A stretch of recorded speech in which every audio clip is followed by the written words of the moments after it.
Welcome back to Revise and Resubmit, the podcast that takes, those really dense academic papers and makes them surprisingly interesting. I'm Pavlov. And I'm Nikita. Picture a brightly lit, expansive stage in a crowded corporate ballroom. Okay. The year is 2017, and standing at the podium is Inge Gulen, who at the time was the CEO of the massive US-based multinational corporation 3M. Right, a huge company. Huge. And he is standing there to receive a highly specific, prestigious honor, which is the Catalyst Award. Ah, yeah, that's a big one. It really is. This award specifically recognizes exceptional corporate initiatives aimed at accelerating women's leadership and, navigating the complexities of gender parity in the corporate world. So it's a very specific context for his speech. Exactly. Now, if you have ever attended one of these high-level corporate galas, you know exactly what to expect from the acceptance speech. Oh, absolutely. The highly sanitized, PR-approved statement. Right. You expect the CEO to talk about strategic diversity targets or the optimization of human capital and perhaps some vague platitudes about synergy and inclusion. Right, the usual corporate buzzwords. But Thulin does something remarkably different in this moment. He leans into the microphone and makes a comment that is incredibly revealing and surprisingly intimate for a corporate setting. What does he say? He tells the audience that advocating for gender equality is simply a natural thing for him. Huh. Yeah. He doesn't credit a specific management book or a corporate sensitivity training seminar. He actually credits his geography. His geography? Yeah. Like where he's from? Yes. He tells the crowd that because he grew up in Sweden from his earliest childhood, he had completely internalized an environment of equal opportunity. Wow. He essentially describes it as the background hum of his life. It is a striking moment of self-awareness. Because what he's doing there is acknowledging a mechanism that usually remains entirely unspoken in the business world. Right. He is openly stating that the strategic decisions he makes in a modern high-stakes American boardroom are fundamentally anchored to the societal norms, the playground dynamics, and the cultural expectations of the Scandinavian country where he spent his formative years. It's like he's admitting he brought it all with him. Exactly. It forces us to confront this concept of invisible cultural baggage. There is this assumption that global leaders, particularly in highly analytical sectors, are purely objective, data-driven operators. Right, that they're basically robots optimizing for profit. Right. But Thulin's comment reveals that every single executive walks into the C-suite carrying an invisible, deeply ingrained set of beliefs about how the world works. And very specifically about the roles, capabilities, and positions of men and women in society. That invisible cultural baggage and what happens when it collides with a massive societal earthquake is exactly what we're examining today. It's a fascinating topic. We are looking at a rigorously peer-reviewed article published in the prestigious Journal of Management. Which is an FT50 listed journal, we should note. Yes, exactly. The paper is titled Rewriting the Imprint: How #MeToo led CEOs from male-dominant cultures to increase gender equality. And this research is authored by Michael J. Mueller of Copenhagen Business School and Taco H. Reus of Rotterdam School of Management at Erasmus University. The researchers are isolating a highly specific phenomenon here. They are taking a global, transformative social movement and meticulously tracing its impact down to the granular level of individual corporate leadership decisions. Right, they're looking way past the overarching public relations statements and actually examining the underlying psychological and cultural machinery operating inside the minds of the people who make the final call on executive promotions. Before we unpack the mechanics of that psychological machinery, we want to share a few important updates regarding our own operations and our broader academic community. Yes, some housekeeping. Right. As you may have noticed, started from March 2026, we have already become a weekly podcast featuring episode on every Sunday and Monday. It's been quite the schedule change. It has. Our Sunday releases are dedicated to a classic paper or a foundational book review, while our Monday episode keeps the focus entirely on fresh publications from top-tier peer-reviewed journals. We love our loyal subscribers, and thank you for supporting this initiative. We really do. And we also want to provide some context regarding our release cadence. Yeah, the why behind it. Exactly. Because AI-assisted podcasts are heady on nature and climate with considerable water intake by the back-end data centers. The computational power required to synthesize, process, and deliver these comprehensive academic reviews requires massive server farms. And those servers require immense amounts of water for cooling.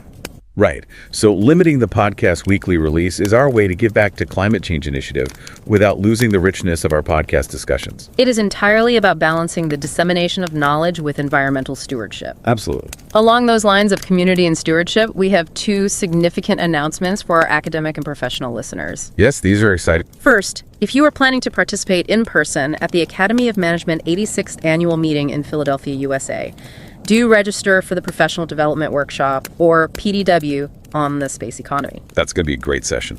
It really is. This is spearheaded by Dr. Mehdi Montakabi of Said Business School, Oxford University. And our podcast producer, Mayukh Mukhopadhyay, is also a contributor to this multidisciplinary and highly entrepreneurial PDW on the space economy. It is shaping up to be an incredible exploration of a rapidly expanding frontier. You can find the registration link right in the show notes. Additionally, we want to highlight that the Academy of Management SIM Division has quietly started a new monthly initiative called AOM SIM-Bytes. Starting from June 2026, these are reel-styled short videos from senior scholars and faculty members from the management community, designed specifically for early career scholars and PhD students. Such a good idea. It is. And the first YouTube short is by Professor Ed Freeman, who is widely known as the father of stakeholder capitalism. This initiative is being spearheaded by the SIM Curriculum Development Committee. And we are very proud to mention that our podcast producer, a member of this SIM Curriculum Development Committee, has been volunteering actively with the SIM Committee leads for the past 1 year with the planning of content design and edit of the AOM SIM-Bytes initiative. It's a lot of behind-the-scenes work. Oh, tons. This initiative is the brainchild of Professor Sheldine Simila at Trent University in Ontario and is executed forward now by the committee chair, Professor Jennifer Griffin of Loyola University in Chicago. The link to the AOM SIM-Bytes is also in the show notes. We highly encourage you to check it out. And, of course, we urge you to kindly make time to read the thoughtfully crafted and rigorously peer-reviewed article by Mueller and Reus that we are discussing today. The link to the full paper is in the show notes as well. Definitely read it. Now, if you are someone who is entirely new to academic research and you are just about to start your own research journey, the language of a top-tier management journal can sometimes feel dense. Very dense. It can be intimidating. Right. So we're going to break this down into clear, everyday concepts. To set the context simply, this paper asks a fundamental question about human nature and corporate power. Yes. It asks whether the traditional ideas about men and women that a CEO learns as a child in their home country stay hardwired into their brain forever. That's the core of it. The researchers look specifically at immigrant tech CEOs operating in the United States, and they found that, historically, CEOs who emigrated from countries with high gender inequality naturally hired significantly fewer women into senior executive roles. Essentially, the environment of their childhood was dictating their adult hiring practices decades later. Right. However, the data reveals a massive behavioral pivot. When the hashtag #MeToo movement emerged into the global consciousness, these very same CEOs drastically altered their behavior. They did. They began hiring and promoting significantly more women into top executive roles, actually outpacing their peers who came from more egalitarian countries. Which is wild. It is. And the core investigation of this paper is to determine why that reversal occurred. The researchers seek to uncover whether this sudden change in hiring was merely a superficial public relations tactic to avoid controversy and lawsuits. Just a PR move, basically. Or if the social movement triggered a genuine, profound shift in the executives' internal belief systems. So, to understand how a deeply entrenched belief system can change, we first have to establish how it gets installed in the first place. The foundational concept the researchers rely on here is called imprinting theory. Right. Imprinting theory bridges organizational behavior and developmental psychology. How so? Well, the fundamental premise is that human beings go through what are called sensitive periods during their development. The most critical of these periods occurs in youth and early adolescence. When you're just a kid. Exactly. During this specific window of time, a person's immediate environment permanently shapes their foundational values, their beliefs, and their cognitive structures. Okay, so as a child, you are observing the world around you. Right.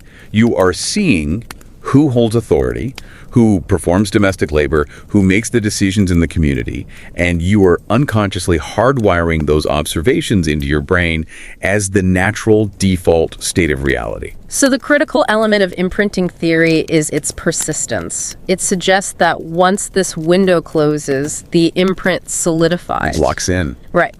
If someone emigrates, for example, a young professional leaves a country with highly traditional gender roles and moves to a progressive tech hub in the United States, they undergo a massive change in their physical and legal environment. Sure. Totally different laws, totally different economy. Exactly. They operate under new corporate governance laws. They adapt to a new economy, but they do not leave their cultural imprint behind at the border. No, because the imprint is internal. Right. That is the crux of the issue. Culture is mobile because it resides within the individual. Yeah. When we look at gender roles, the imprint is incredibly deep.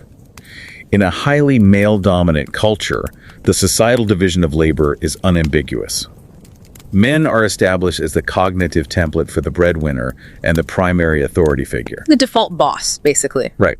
Because leadership, historically, is a male-typed context in these societies, the resulting leadership prototype in the mind of the individual is composed almost entirely of masculine attributes: competitiveness, overt assertiveness, top-down direction. And it is crucial to recognize that this is not a conscious, malicious choice the individual is making. No, not at all. The developmental psychology research referenced in the paper points out a staggering reality. Children begin acquiring the gender stereotypes of their surrounding culture by the time they're just 2 years old. 2 years old, it's amazing. By age 2, the brain is already organizing the world into these gendered categories. It is absorbing the social structure like a sponge. It is an automatic, repetitive process. Because these structural norms are so prevalent in the society surrounding the developing child, they become deeply ingrained in memory through constant exposure.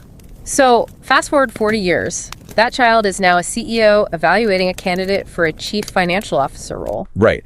And when they review the candidates, those stereotypical associations surface automatically.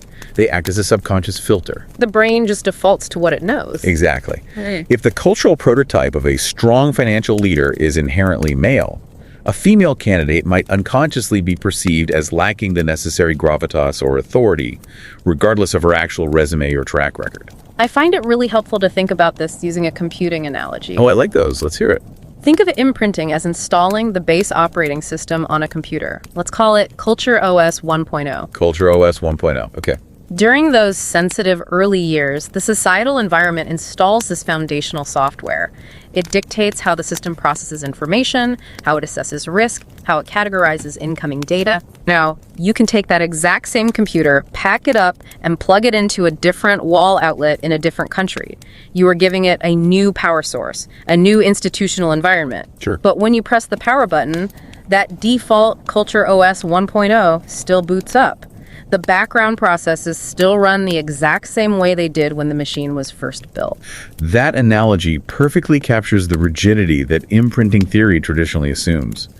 The underlying software remains entirely unchanged, even if the hardware is operating in a completely different geographical and corporate landscape. But this introduces a rather daunting question for anyone who manages people or, thinks about corporate diversity. Yeah, it does. If this software is so deeply ingrained by the time we are toddlers, does that mean human beings are permanently captive to the biases of their childhood environments? Right. Are we just stuck? Exactly. Are these executives essentially locked into replicating the gender inequalities of their home countries, regardless of how modern or progressive their current industry claims to be? Well, based on the traditional understanding of imprinting theory, and according to the baseline hypothesis of this paper, the answer is yes. Wow.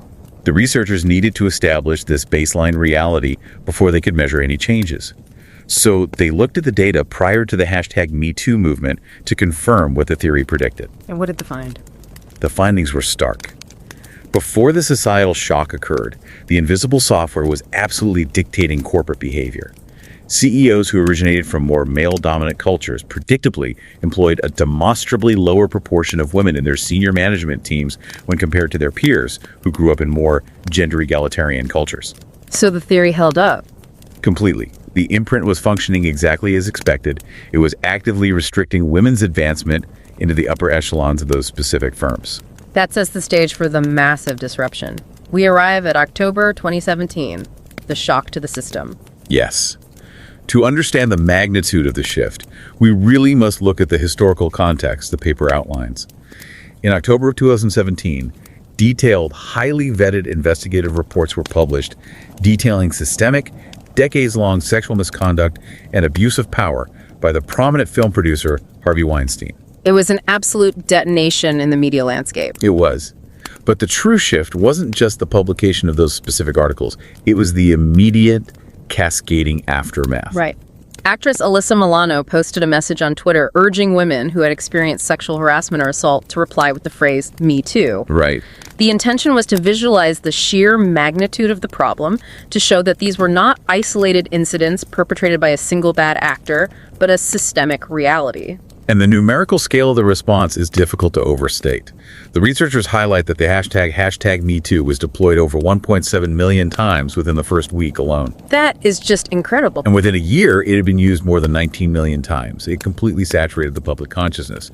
Media discourse surrounding sexual harassment tripled. Yeah, I was everywhere. It rapidly transcended Hollywood, moving into corporate offices, academic institutions, and factory floors, creating a global mechanism for victims to vocalize their experiences rather than enduring them in silence. So how does this specific cultural moment interact with the culture OS we discussed earlier? Because the researchers do not view #MeToo merely as a trending topic or a temporary news cycle. No, not at all. They classify it in academic terms as a transformative social movement, and this classification is vital. Very vital. Yeah. They posit that a movement of this incredible scale and emotional intensity forces society into an unsettled period. An unsettled period. Let's dig into that. Sure. Drawing heavily on the framework developed by sociologist Ann Swidler, an unsettled period is defined as a specific window of time where established assumptions, deeply entrenched practices, and accepted ideologies are suddenly and forcefully challenged. Okay. The core theoretical contribution of Mueller and Reus is their proposition that this unsettled period acts as a secondary sensitive period for the individual. Let's really explore that. A secondary sensitive period. Yeah. Because that changes everything. It fundamentally challenges the rigidity of imprinting theory. It suggests that the window of programming, which developmental psychologists generally assume closes tightly as a person reaches adulthood, is suddenly forced open again by the sheer force of the environmental shock. So the OS can be updated. Exactly. The intense public scrutiny, the overwhelming volume of personal testimonies, the moral weight of the discourse. These elements combine to create a force powerful enough to compel leaders to actively reevaluate their ingrained operating system. But the critical question is why they reevaluate it. I mean, a CEO could easily see the news and simply tune it out. Right. The paper explores the psychology of behavioral change by dividing the motivation into two distinct categories: extrinsic motivation and intrinsic motivation. Let's look at the extrinsic motivation first. This is essentially the self-preservation mechanism. Absolutely. The extrinsic pressures generated by the movement were massive and immediate. #MeToo exponentially elevated the reputational and financial costs associated with gender inequality. Yeah, you couldn't just ignore it anymore. No. Suddenly, having a senior executive team composed entirely of men wasn't just viewed as a passive byproduct of a specific industry's talent pipeline. It was viewed as a massive organizational liability. Because the social movement explicitly connected male-dominated power structures with the enabling of toxic behavior. Exactly. Therefore, for a CEO, the extrinsic motivators are clear. The tangible threat of lawsuits, the prospect of public shaming, the risk of a plummeting stock valuation, and the immense fear of their company becoming the target of the next viral expose. So if we look at it through a purely cynical risk management lens, if I am a CEO, the fastest and most visible way to signal to my board of directors, my shareholders, and the media that we are taking this seriously is to rapidly promote several women into senior roles. Right. It functions as immediate damage control. It is a highly visible form of risk mitigation. That is the extrinsic perspective. But the paper gives equal weight to the second possibility, intrinsic motivation. The genuine shift. Yes, this represents a genuine moral awakening. This perspective suggests that the #MeToo movement was so culturally pervasive and so emotionally resonant that it penetrated the defensive barriers of the individual and forced actual, painful moral reflection. Meaning they actually changed their minds. Yes. The CEO observes the overwhelming volume of testimonies, experiences a sense of collective guilt or profound empathy, and undergoes a cognitive realization that their deeply imprinted prototype of a leader is structurally flawed. They realize their foundational software contains a massive, harmful bug. Exactly. And in this scenario, they genuinely desire to update their worldview. Their subsequent actions are not performative adjustments made for the benefit of external observers. They are actions driven by an internal moral compass that has been recalibrated by the social movement. They hire more women because they genuinely recognize the inherent flaw in their previous culturally imprinted biases.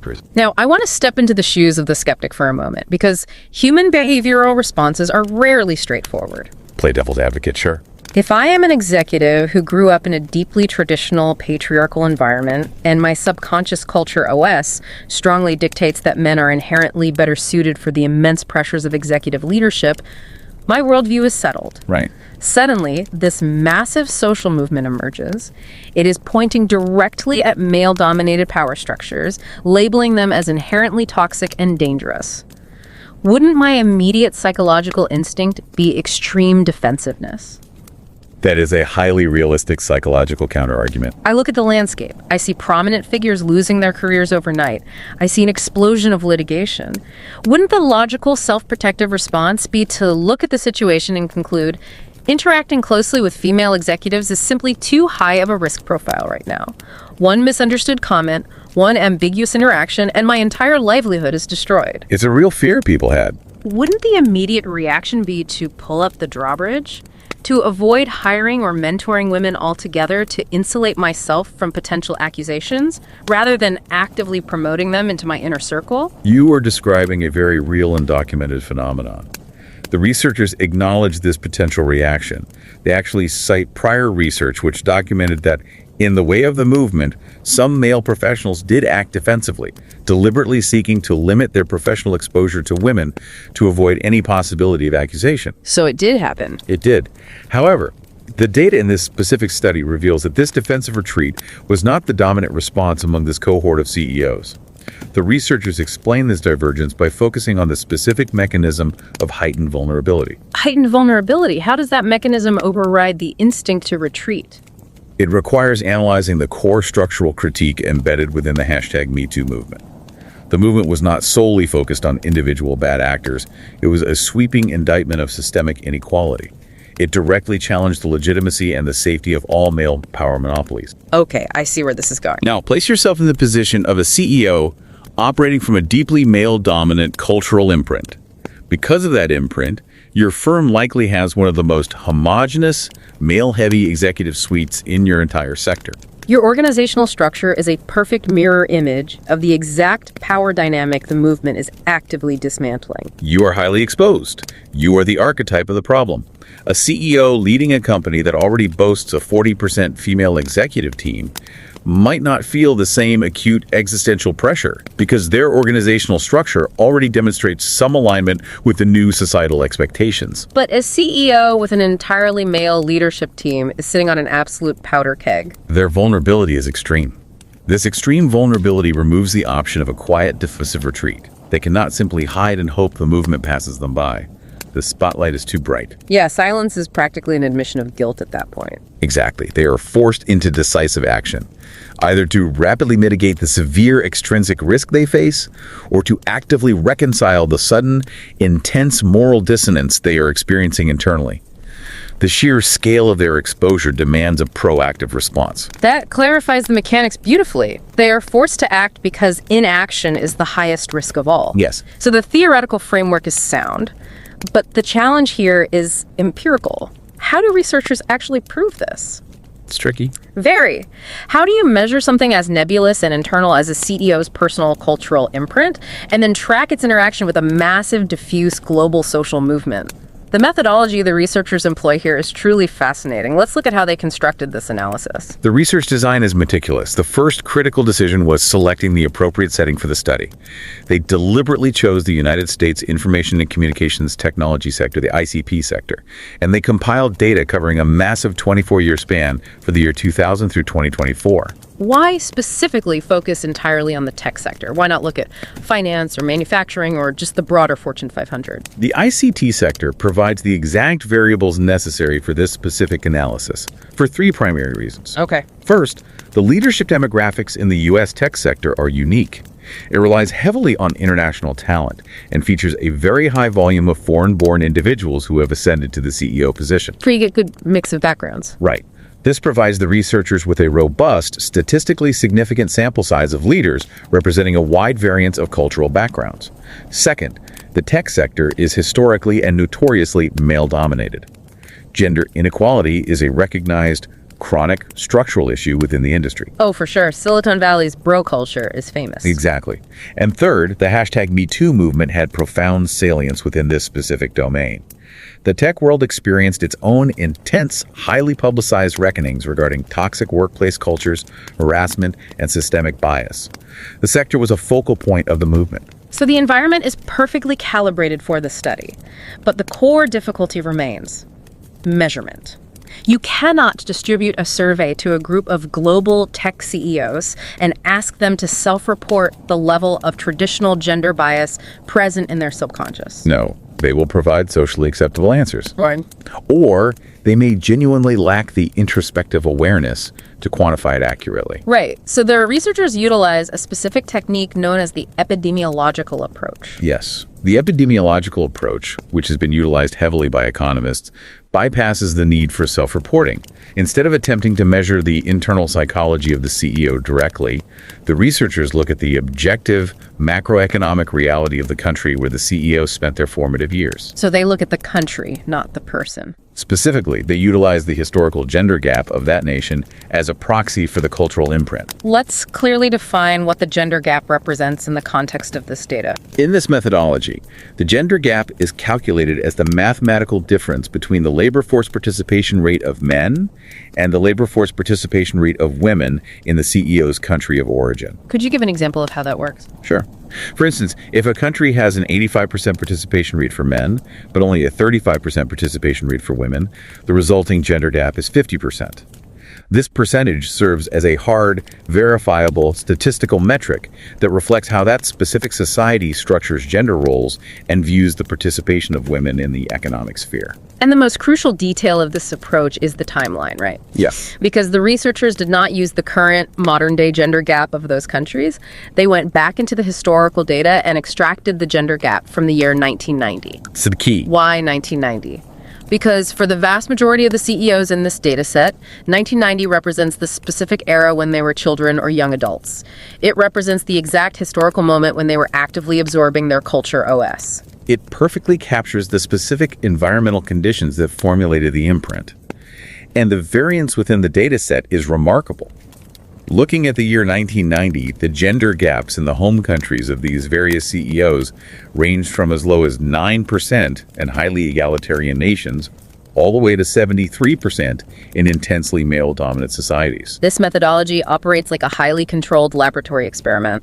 By exclusively analyzing CEOs who are managing companies within the exact same United States tech sector, the researchers effectively isolate the culture variable. That's right. Think about it. Every single CEO in this study is operating under the identical framework of U.S. labor laws. They are all subjected to the exact same pressures from Silicon Valley venture capital firms. They are all navigating the same domestic market trends and competing for the same talent pool.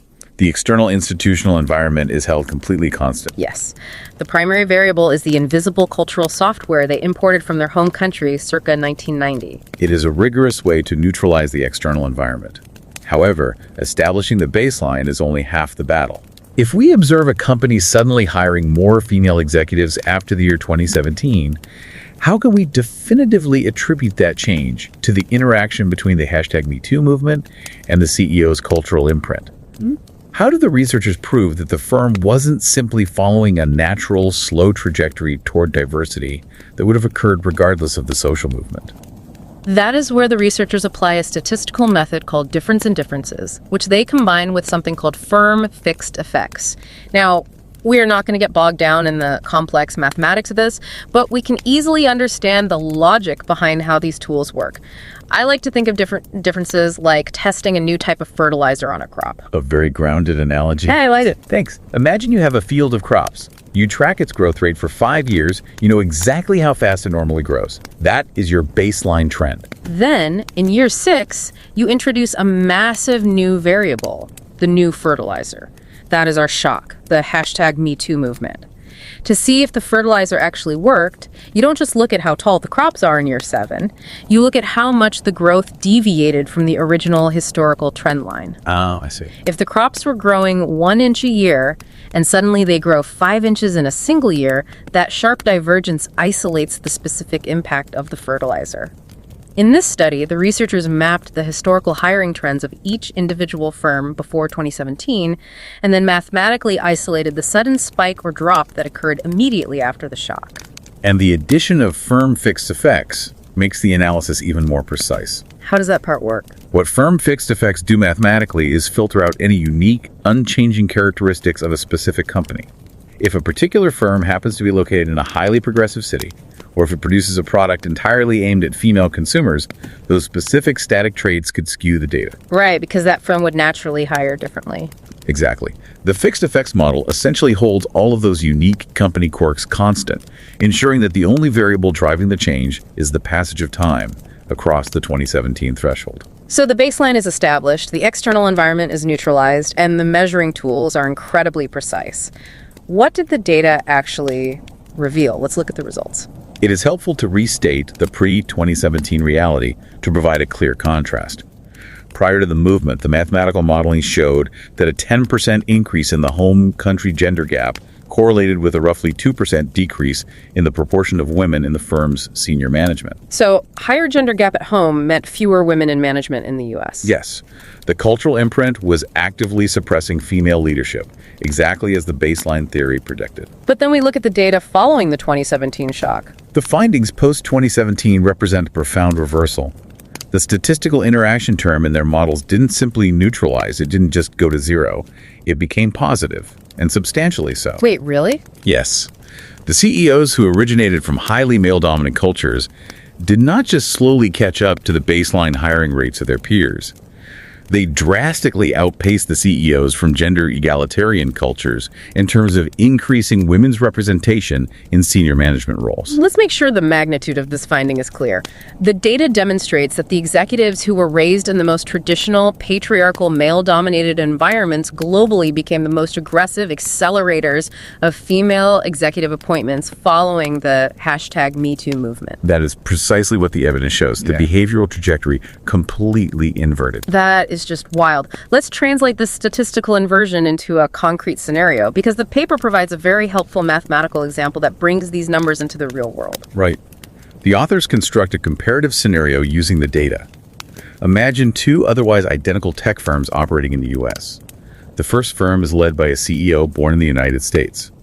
Looking back at our 1990 baseline, the gender gap in the U.S. was 19.1. The second firm is led by a CEO born in India. In this specific data set, India represents the most common country of origin for immigrant CEOs. The 1990 gender gap in India was 53.8.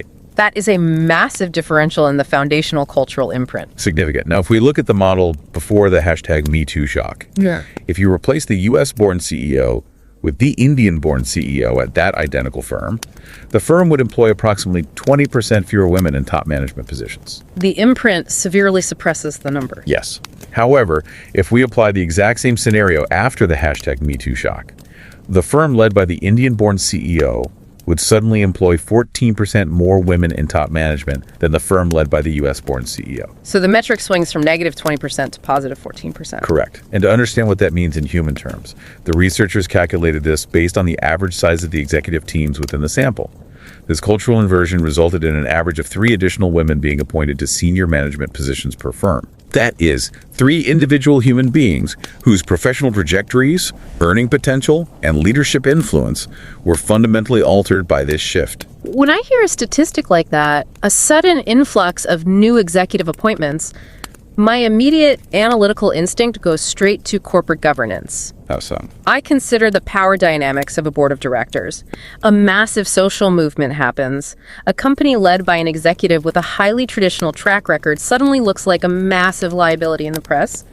The board of directors assesses the risk, panics, forcefully removes the old school CEO, and installs a new progressive executive who immediately overhauls the leadership team and hires those 3 women. That's a very logical assumption. Right. Is that the mechanism driving these numbers? Are we simply saying companies swapping out the personnel in the corner office? That is a critical variable to control for, and the researchers anticipated that exact question. To address it, they ran an incredibly stringent robustness test, utilizing a statistical technique called CEO firm fixed effects. And what does that do? What this highly restrictive filter does is it forces the model to only analyze changes in hiring that occurred while the exact same individual human being maintained uninterrupted tenure in the CEO position. That is a remarkable level of precision. It entirely eliminates the executive replacement hypothesis. The data conclusively proves that the specific individuals who were previously suppressing female leadership were the exact same individuals who radically altered their behavior and began aggressively promoting women. The personnel did not change. No, the internal operating software of the existing personnel was rewritten. Which brings us to the most complex and existential question posed by the research. We have established that the behavior demonstrably changed. The appointments were made. But the underlying motivation remains the critical unknown. The intrinsic versus extrinsic debate. Exactly. Was this sudden change merely an exercise in corporate public relations, a cynical extrinsic maneuver driven by the panic of heightened vulnerability? Or did this movement actually catalyze a genuine intrinsic moral awakening? Did the core values of the individual actually change? Separating performative compliance from genuine moral reflection is notoriously difficult. To accomplish this, the researchers designed 3 specific litmus tests. These tests interrogate the data across 3 dimensions: the duration of the change, the specific nature of the change, and the demographic profile of who enacted the change. Let's examine the first test, the duration of the change. If the behavioral shift was purely extrinsic, if it was solely a damage control maneuver designed to placate the media and mitigate immediate legal risk, you would anticipate the effect to be highly transient. Because the news cycle moves on. Exactly. The life cycle of social movements and media outrage is often remarkably short.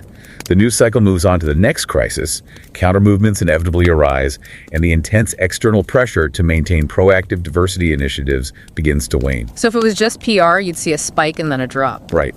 If this was merely a PR strategy, the data should show a sharp spike in female executive hires in 2018 or 2019, followed by a quiet regression back to the historical baseline by 2021 as the pressure subsides. What trajectory does the actual data reveal? The data reveals a pattern that directly contradicts the PR hypothesis. Yeah.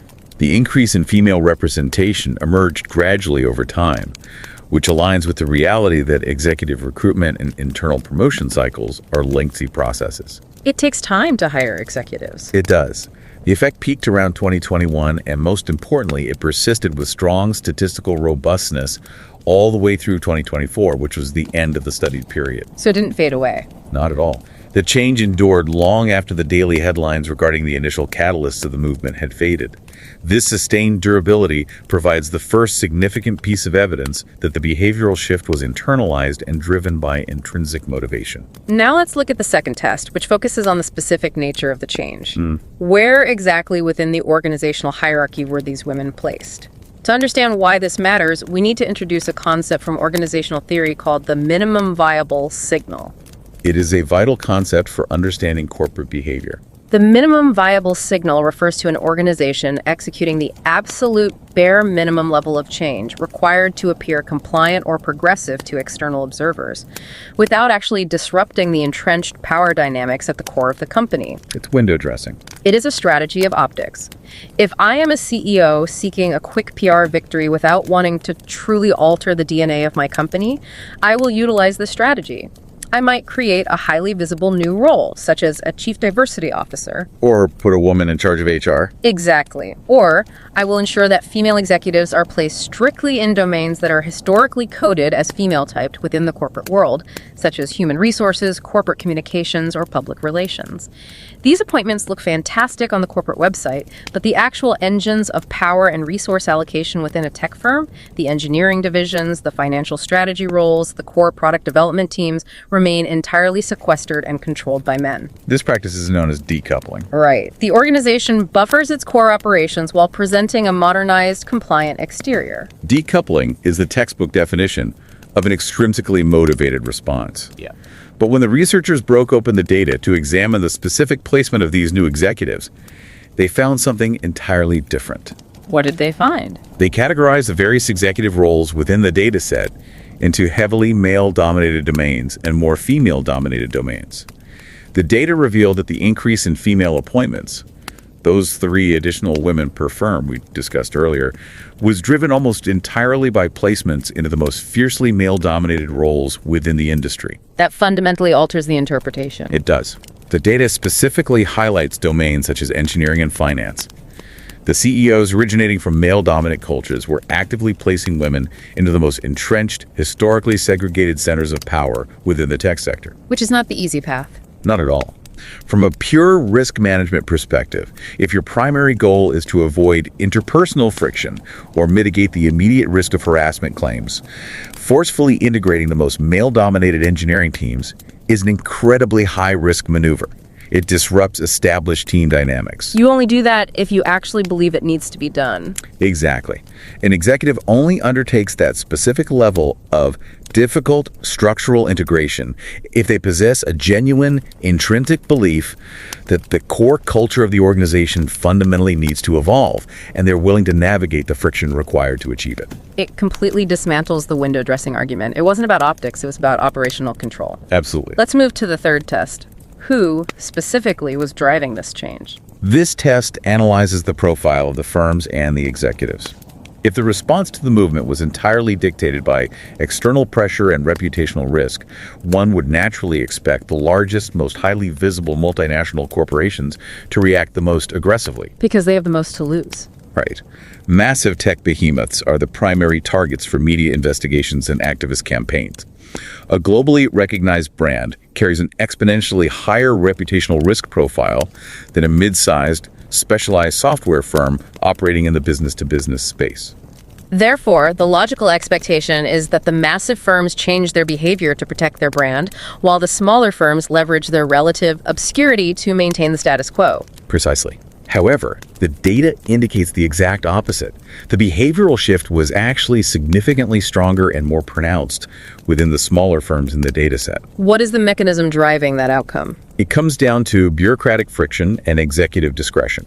In massive corporations, hiring decisions are filtered through layers of committees, HR protocols, and consensus-building processes. It takes 10 meetings to hire one person. Exactly. In smaller firms, the CEO wields a much higher degree of concentrated personal discretion over executive appointments and organizational culture. If a CEO experiences a genuine internal shift in their values, that intrinsic change translates much more rapidly and directly into organizational reality when there is less bureaucracy to dilute their directives. That makes perfect sense. Furthermore, and this is perhaps the most fascinating psychological insight in the entire paper, the data reveals that the behavioral reversal was driven almost entirely by the younger demographic of CEOs within the sample. Unpack the significance of the age variable for us. Why does the age of the executive play such a critical role here? The paper relies on established research regarding the psychology of belief revision and cognitive flexibility. As human beings age, our cognitive structures and our internal models of the world naturally become more rigid. We get set in our ways. We do. Older individuals generally possess deeply established preferences and a higher threshold for altering their fundamental worldview. When an older executive confronts a massive, disruptive environmental shock, like #MeToo, their psychological defense mechanisms often engage. They protect the imprint. Yes, they are far more likely to rationalize the event, minimize its relevance, or interpret the new information in a way that actively preserves their long-held status quo. Younger individuals, conversely, retain a higher degree of cognitive malleability. They are still open to updating the software. Exactly. They generally exhibit a stronger psychological orientation toward learning, growth, and adaptation. When a younger CEO from a male-dominant culture is confronted with the intense moral shock and the vast amount of new information generated by the movement, their cognitive architecture is still flexible enough to fully process the data, deeply experience the resulting moral dissonance, and actually execute the demanding internal work of rewriting their foundational software. So, when we synthesize the results of these 3 rigorous tests, the behavioral change was highly durable, lasting for years beyond the initial news cycle. The structural change was profound, with women being placed directly into the most fiercely male-dominated power centers like engineering and finance, entirely bypassing the easy PR strategy of decoupling. Right. And finally, the change was executed most aggressively by the executives who possess the highest level of personal hiring discretion and the most malleable, learning-oriented cognitive profiles. The synthesis is clear. The researchers conclude that while the sheer extrinsic terror of PR disasters, tumbling stock prices, and potential litigation may have provided the initial blunt force necessary to pry open the secondary sensitive period, the enduring, highly substantive nature of the resulting changes provides compelling evidence that a genuine intrinsic moral reflation occurred. The foundational cultural imprint was not merely suppressed, it was actively reinterpreted and overwritten. It was an actual software update. This leads us to consider the broader organizational footprint. If we accept that the core internal culture of the CEO genuinely experienced a transformation, we should theoretically observe evidence of that transformation rippling outward beyond just the handful of individuals who populate the senior executive team. We should, yes. Did the researchers attempt to measure the secondary effects of this cultural shift across the wider organization? They did, and they explored 4 highly distinct secondary avenues of data to confirm the breadth of the change. Let's begin by looking at the very top of the corporate hierarchy. Did the #MeToo movement alter the composition of the board of directors for these specific companies? My immediate assumption would be yes. Boards of directors are highly sensitive to optics and investor relations. Adding female board members is a highly visible metric. It is a logical assumption, but the paper found absolutely zero statistical effect at the board level. The interaction term for changes to the board of directors was indistinguishable from zero. Why would that be the case? That seems entirely counterintuitive to everything we have discussed. Paradoxically, the lack of change at the board level perfectly reinforces the substantive change argument. Think about the function of a board of directors. They are highly visible to external investors and the media, but they're entirely peripheral to the daily lived culture and operational reality of the employees. A board typically meets, 4 times a year? Exactly. Altering the composition of the board is the ultimate manifestation of the minimum viable signal. It is an easy, highly visible, largely symbolic move that doesn't disrupt the daily operations of the company. The fact that these specific CEOs essentially ignored the easy, symbolic public relations victory at the board level and instead focused their political capital and energy on fundamentally altering the composition of the operational senior management team, the individuals who actually dictate the daily reality of the business, provides further evidence that they were focused on genuine cultural mechanics rather than superficial optics. That is a brilliant distinction between symbolic governance and operational power. Okay, what about the operational reality for the rest of the company? What happened to the thousands of employees who were not sitting in the C-suite? To answer that, the researchers leveraged a massive data set utilizing career history data from LinkedIn. They painstakingly tracked the internal career trajectories of millions of employees working inside these specific tech firms. That's a lot of data. It's massive. The data revealed that in the years following the #MeToo movement, under the leadership of these specific CEOs from male-dominant cultures, women began to advance internally through the corporate hierarchy at a significantly accelerated rate. So they were getting promoted faster. Their career progression velocity increased. Conversely, the progression rate for male employees within these exact same firms notably slowed down. So the organizational change was not merely the result of a CEO poaching a few high-profile female executives from competing firms to instantly improve their top-line diversity metrics. Yeah. The data shows that the actual internal pipeline of talent was unclogged. The structural barriers to internal mobility were systematically removed. Precisely. It represents systemic infrastructural change rather than targeted external hiring. Now, we must ask, how did the actual workforce perceive these changes? Did the lived day-to-day experience on the office floor actually improve? To measure sentiment, the researchers turned to an analysis of employee reviews scraped from Glassdoor. Right. Glassdoor serves as a fascinating repository of organizational truth. It essentially acts as the unfiltered psychological release valve for corporate culture. It is the platform where employees anonymously detail their deepest frustrations and expose toxic environments. It is widely considered a highly accurate, unvarnished barometer of workplace toxicity. The textual analysis of the data showed that employee complaints specifically utilizing keywords related to harassment, hostile work environments, and gender inequality dropped significantly within these exact firms in the post-2017 era. So the vibe actually changed. The organizational environment literally became safer and demonstrably more inclusive from the perspective of the rank-and-file workers. We have looked at the board, the internal promotion pipelines, and the employee sentiment. But what about the executives themselves? How can we objectively measure the internal cognitive state of a CEO? This represents perhaps the most technologically advanced and fascinating methodology deployed in the paper. The researchers utilized sophisticated machine learning algorithms, specifically natural language processing, to systematically analyze the transcripts of the CEO's quarterly earnings calls. Oh, wow. Earnings calls are highly scripted, intensely stressful environments where executives interface directly with institutional investors and Wall Street analysts. The sole focus of these calls is typically financial performance, margins, and market share. And what did the natural language processing algorithms detect in the language patterns? The algorithms detected a definitive shift. In the post-#MeToo era, the CEOs who originated from highly male-dominant cultures began utilizing a significantly higher frequency of vocabulary focused on concepts of integrity, respect, and ethical conduct. Even when just talking to analysts. Yes. The very lexicon they chose to deploy, even when engaged in high-stakes financial discussions with cold, calculating market analysts, fundamentally shifted to emphasize interpersonal ethics and moral responsibility. That specific detail is absolutely incredible to consider. Think about the chain of causality. An external, decentralized social movement propelled into the global consciousness by a hashtag on Twitter fundamentally altered the specific vocabulary that a global tech CEO instinctively uses to reassure their institutional investors on a quarterly financial call. It literally rewrote the language of leadership. It did. And synthesizing all of these findings brings us to the core takeaways of this research, because the theoretical implications for the academic community are massive. They really are. Historically, the academic literature viewed cultural imprints as incredibly rigid, almost calcified structures. The prevailing assumption was that these early foundational beliefs either lasted for the entirety of an individual's lifetime, or they required multiple generations of assimilation to slowly fade away. Which is a pretty bleak view. It is. This paper entirely shatters the assumption of rigidity.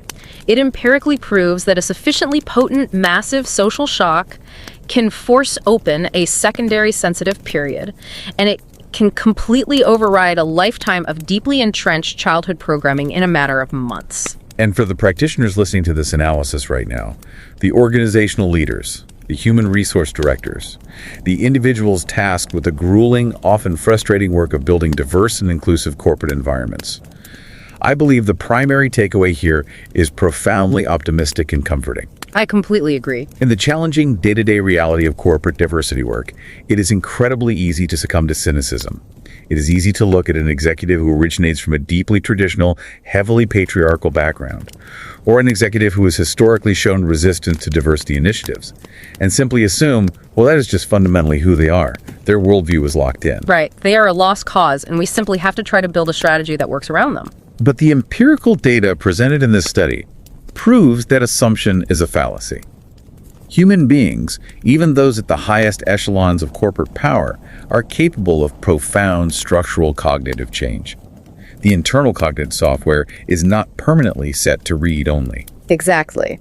The data shows that under the right environmental conditions, specifically, a potent combination of undeniable organizational vulnerability paired with profound, unavoidable moral exposure, the very individual you assumed was the most deeply entrenched obstacle to progress can actually undergo a transformation. They absolutely can. They can become the most aggressive, effective, and substantive agent for inclusion and equality in your entire organization. They can become the leaders actively placing women into the most fiercely defended engineering roles. Because, as the data suggests, they are the individuals who experience the most radical, dissonant internal transformation when the societal baseline shifts. As we conclude this remarkable exploration of human adaptability, we want to leave you, our listener, with a gentle, provocative thought to mull over today as you navigate your own professional environment. Yes, something to think about. If the #MeToo movement possessed the raw, visceral social power to tear open a secondary sensitive period and completely rewrite the foundational cultural imprints of global tech executives regarding gender,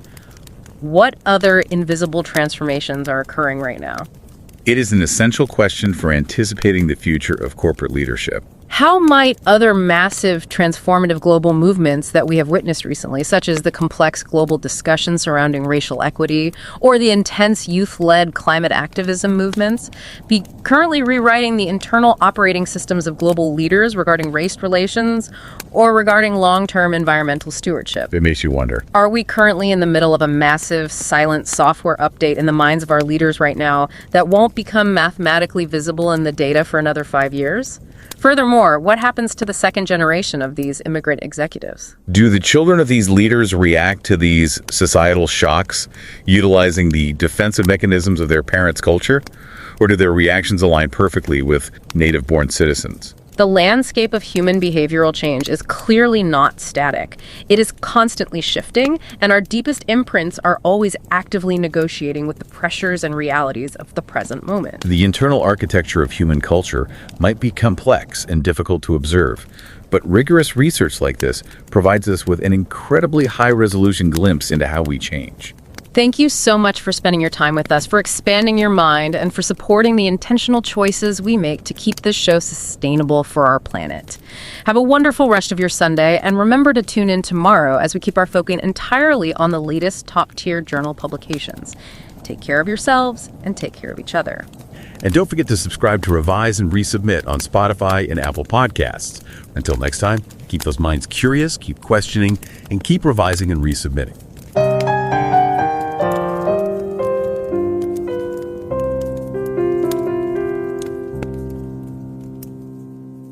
revise and রিসাবমিটে স্বাগতম। আমি Pavlov. আর আমি নিকিতা। আচ্ছা, একটা বেশ interesting বাস্তব ঘটনা দিয়ে আজকের আলোচনাটা শুরু করা যাক। বিখ্যাত 3M কোম্পানির প্রাক্তন সিইও ইঙ্গে থুলিনের একটা ঘটনা। ইঙ্গে থুলিন, যিনি সুইডেনে জন্মেছিলেন। হ্যাঁ, একদম। তো তাকে একবার জিজ্ঞাসা করা হয়েছিল যে তার পরিচালিত কোম্পানিতে জেন্ডার ইকুয়ালিটি বা নারীদের নেতৃত্বের পদে নিয়ে আসার বিষয়টা এত বেশি গুরুত্ব পায় কেন। আচ্ছা, ওনার উত্তরটা ছিল খুব সাধারণ, কিন্তু গভীরভাবে চিন্তা করার মতো। উনি বলেছিলেন যে নারীদের শীর্ষ পদে নিয়ে আসাটা তার কাছে ভীষণ স্বাভাবিক একটা ব্যাপার, কারণ তিনি নিজে এমন এক পরিবেশে বড় হয়েছেন যেখানে নারী পুরুষ নির্বিশেষে সবার জন্য সমান সুযোগ ছিল। রাইট, মানে একদম ছোটবেলার পরিবেশের প্রভাব। ঠিক তাই। আর এই কথাটা কিন্তু আমাদের একটা অমোঘ সত্যের মুখোমুখি দাঁড় করিয়ে দেয়। ওই যে ছোটবেলার পরিবেশ, চারপাশের সংস্কৃতি বা আমাদের শেকড়, এগুলো আমাদের অবচেতন মনে এমনভাবে গেঁথে থাকে যে ভবিষ্যৎ জীবনে আমাদের বড় বড় সিদ্ধান্তগুলোকে সেগুলো নীরবে প্রভাবিত করতে থাকে। ভীষণ প্রাসঙ্গিক একটা উদাহরণ। আসলে শেকড়ের এই অদৃশ্য প্রভাব কিভাবে কর্পোরেট দুনিয়ার সর্বোচ্চ স্তরে, মানে ধরুন সিইওদের সিদ্ধান্তে প্রতিফলিত হয়, আর কোনো বড় সামাজিক ধাক্কা কিভাবে সেই শেকড়কে নাড়িয়ে দিতে পারে, সেটা নিয়েই তো আজ আমরা কথা বলবো। একদমই। আর যারা শুনছেন তাদের জানিয়ে রাখি, আজকের এই আলোচনাটা অত্যন্ত সম্মানজনক এবং মর্যাদাপূর্ণ FT50 তালিকাভুক্ত জার্নাল অফ ম্যানেজমেন্টে প্রকাশিত একটা অসাধারণ রিসার্চ পেপারের ওপর ভিত্তি করে তৈরি।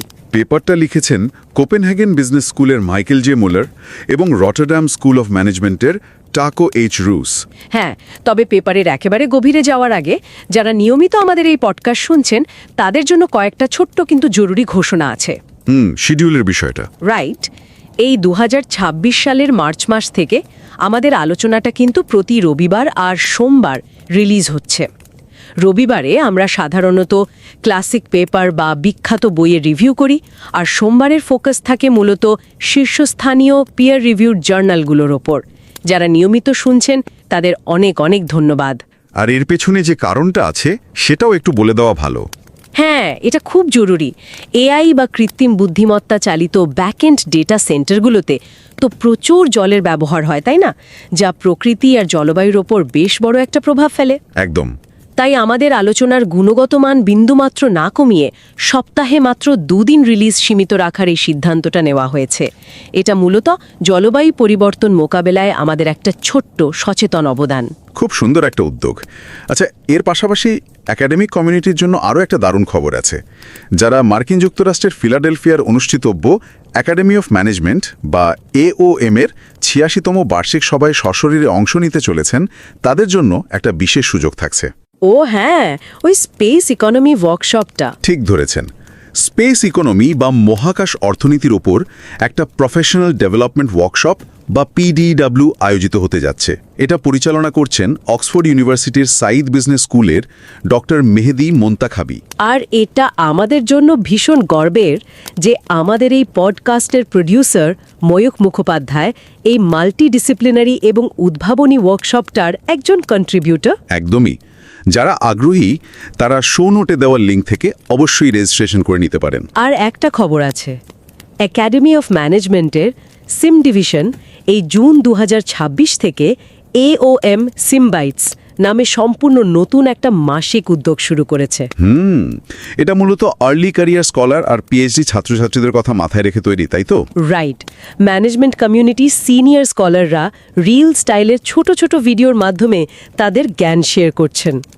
প্রথম ইউটিউব শর্টটা তৈরি করেছেন স্বয়ং প্রফেসর এড ফ্রিম্যান, যাকে স্টেক হোল্ডার ক্যাপিটালিজমের জনক বলা হয়। দারুণ ব্যাপার। হ্যাঁ, আর এই উদ্যোগটার নেতৃত্ব দিচ্ছে সিম কারিকুলাম ডেভেলপমেন্ট কমিটি। আমাদের প্রডিউসার এই কমিটির একজন মেম্বার হিসেবে গত 1 বছর ধরে কন্টেন্ট ডিজাইন আর সম্পাদনার কাজে স্বেচ্ছাসেবক হিসেবে যুক্ত আছেন। আর এই চমৎকার উদ্যোগটা হলো ট্রেন্ট ইউনিভার্সিটির প্রফেসর শেলডন সিমোলার মস্তিষ্ক প্রসূত।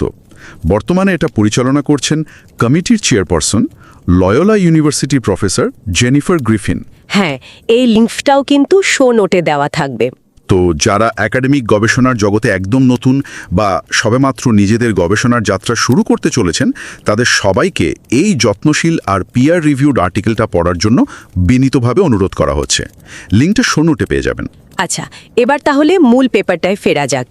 এই পেপারটা সারমর্ম যদি খুব সহজ করে বলতে হয়, মানে ব্যাপারটা অনেকটা এরকম: গবেষকরা দেখেছেন যে যেসব সিইও এমন দেশ থেকে এসেছেন যেখানে পুরুষদের আধিপত্য বেশি, তারা সাধারণত নিজেদের কোম্পানিতে নারীদের উচ্চ পদে একটু কমই নিয়োগ করেন। যেটা খুব একটা অবাক করার মতো বিষয় নয়। ঠিক, কিন্তু আসল চমকটা হলো #মিটু আন্দোলনের মতো একটা বিশাল সামাজিক ধাক্কা খাওয়ার পর এই একই সিইওরা সম্পূর্ণ ভিন্ন আচরণ করতে শুরু করেন। তখন তারাই সবচেয়ে বেশি নারীদের লিডারশিপ রোলে তুলে এনেছেন। একদম উল্টো চিত্র। হ্যাঁ, চলুন বিষয়টা একটু খুলে বলি। এই যে ছোটবেলার পরিবেশের প্রভাব, একে গবেষকরা বলছেন ইমপ্রিন্টিং থিওরি বা কালচারাল ইমপ্রিন্টিং। এটা বোঝানোর জন্য একটা অ্যানালজি ব্যবহার করা যেতে পারে। হ্যাঁ, অপারেটিং সিস্টেমের অ্যানালজিটা। রাইট। ধরুন, ইমপ্রিন্টিং হলো কম্পিউটারের সেই একদম বেসিক অপারেটিং সিস্টেম যা ছোটবেলায় মানুষের মস্তিষ্কে ইনস্টল করা হয়েছিল। এরপর যখন সে অন্য কোনো দেশে যায় বা ধরুন একটা নতুন ল্যাপটপ কেনে, ওই পুরনো সফটওয়্যারটা কিন্তু ব্যাকগ্রাউন্ডে চলতেই থাকে। একদমই তাই। মানুষ হয়তো খেয়ালও করে না, কিন্তু প্রতিদিনের সিদ্ধান্ত আর দৃষ্টিভঙ্গিকে সেটা সমানে প্রভাবিত করে চলেছে। খুব সুন্দর একটা তুলনা। আর ওই #মিটু আন্দোলনটা ছিল অনেকটা সেই অপারেটিং সিস্টেমে হঠাৎ আসা একটা বিশাল অ্যান্টিভাইরাস আপডেট বা ধরুন ফোর্সড রিবুটের মতো। বাহ, ভালো বলেছেন, ফোর্সড রিবুট। হ্যাঁ, যেটা ওই সিস্টেমকে বাধ্য করে পুরনো কোডগুলোকে নতুন করে মূল্যায়ন করতে। তো এই ইমপ্রিন্টিং কিভাবে কাজ করে সেটা দেখার জন্য গবেষকরা 2000 থেকে 2015 সালের মধ্যে পাবলিক হওয়া US ICT বা তথ্য প্রযুক্তি খাতের একটা বিশাল ডেটাসেট বিশ্লেষণ করেছেন, আর সেটা ট্র্যাক করেছেন একদম 2024 সাল পর্যন্ত। আচ্ছা, এখানে একটা প্রশ্ন আসতে পারে, শুধু আইসিটি খাত কেন? কারণ এই খাতে এমন অনেক সিইও আছেন যারা অভিবাসী, ফলে একই মার্কিন পরিবেশে বসে ভিন্ন ভিন্ন সাংস্কৃতিক ব্যাকগ্রাউন্ড থেকে আসা সিইওরা কিভাবে সিদ্ধান্ত নেন সেটা খুব স্পষ্টভাবে দেখার একটা সুযোগ তৈরি হয় এখানে। ও আচ্ছা, বুঝতে পেরেছি, মানে অ্যাপল টু অ্যাপল কম্প্যারিজন করা সোজা হয়। ঠিক, গবেষকরা এই সিইওদের জন্মস্থানের ডেটা নিয়ে সেই দেশগুলোর জেন্ডার ইকুয়ালিটি ইন্ডেক্সের সাথে মিলিয়ে দেখেছেন। ফলাফলটা কিন্তু বেশ চাঞ্চল্যকর। কি রকম?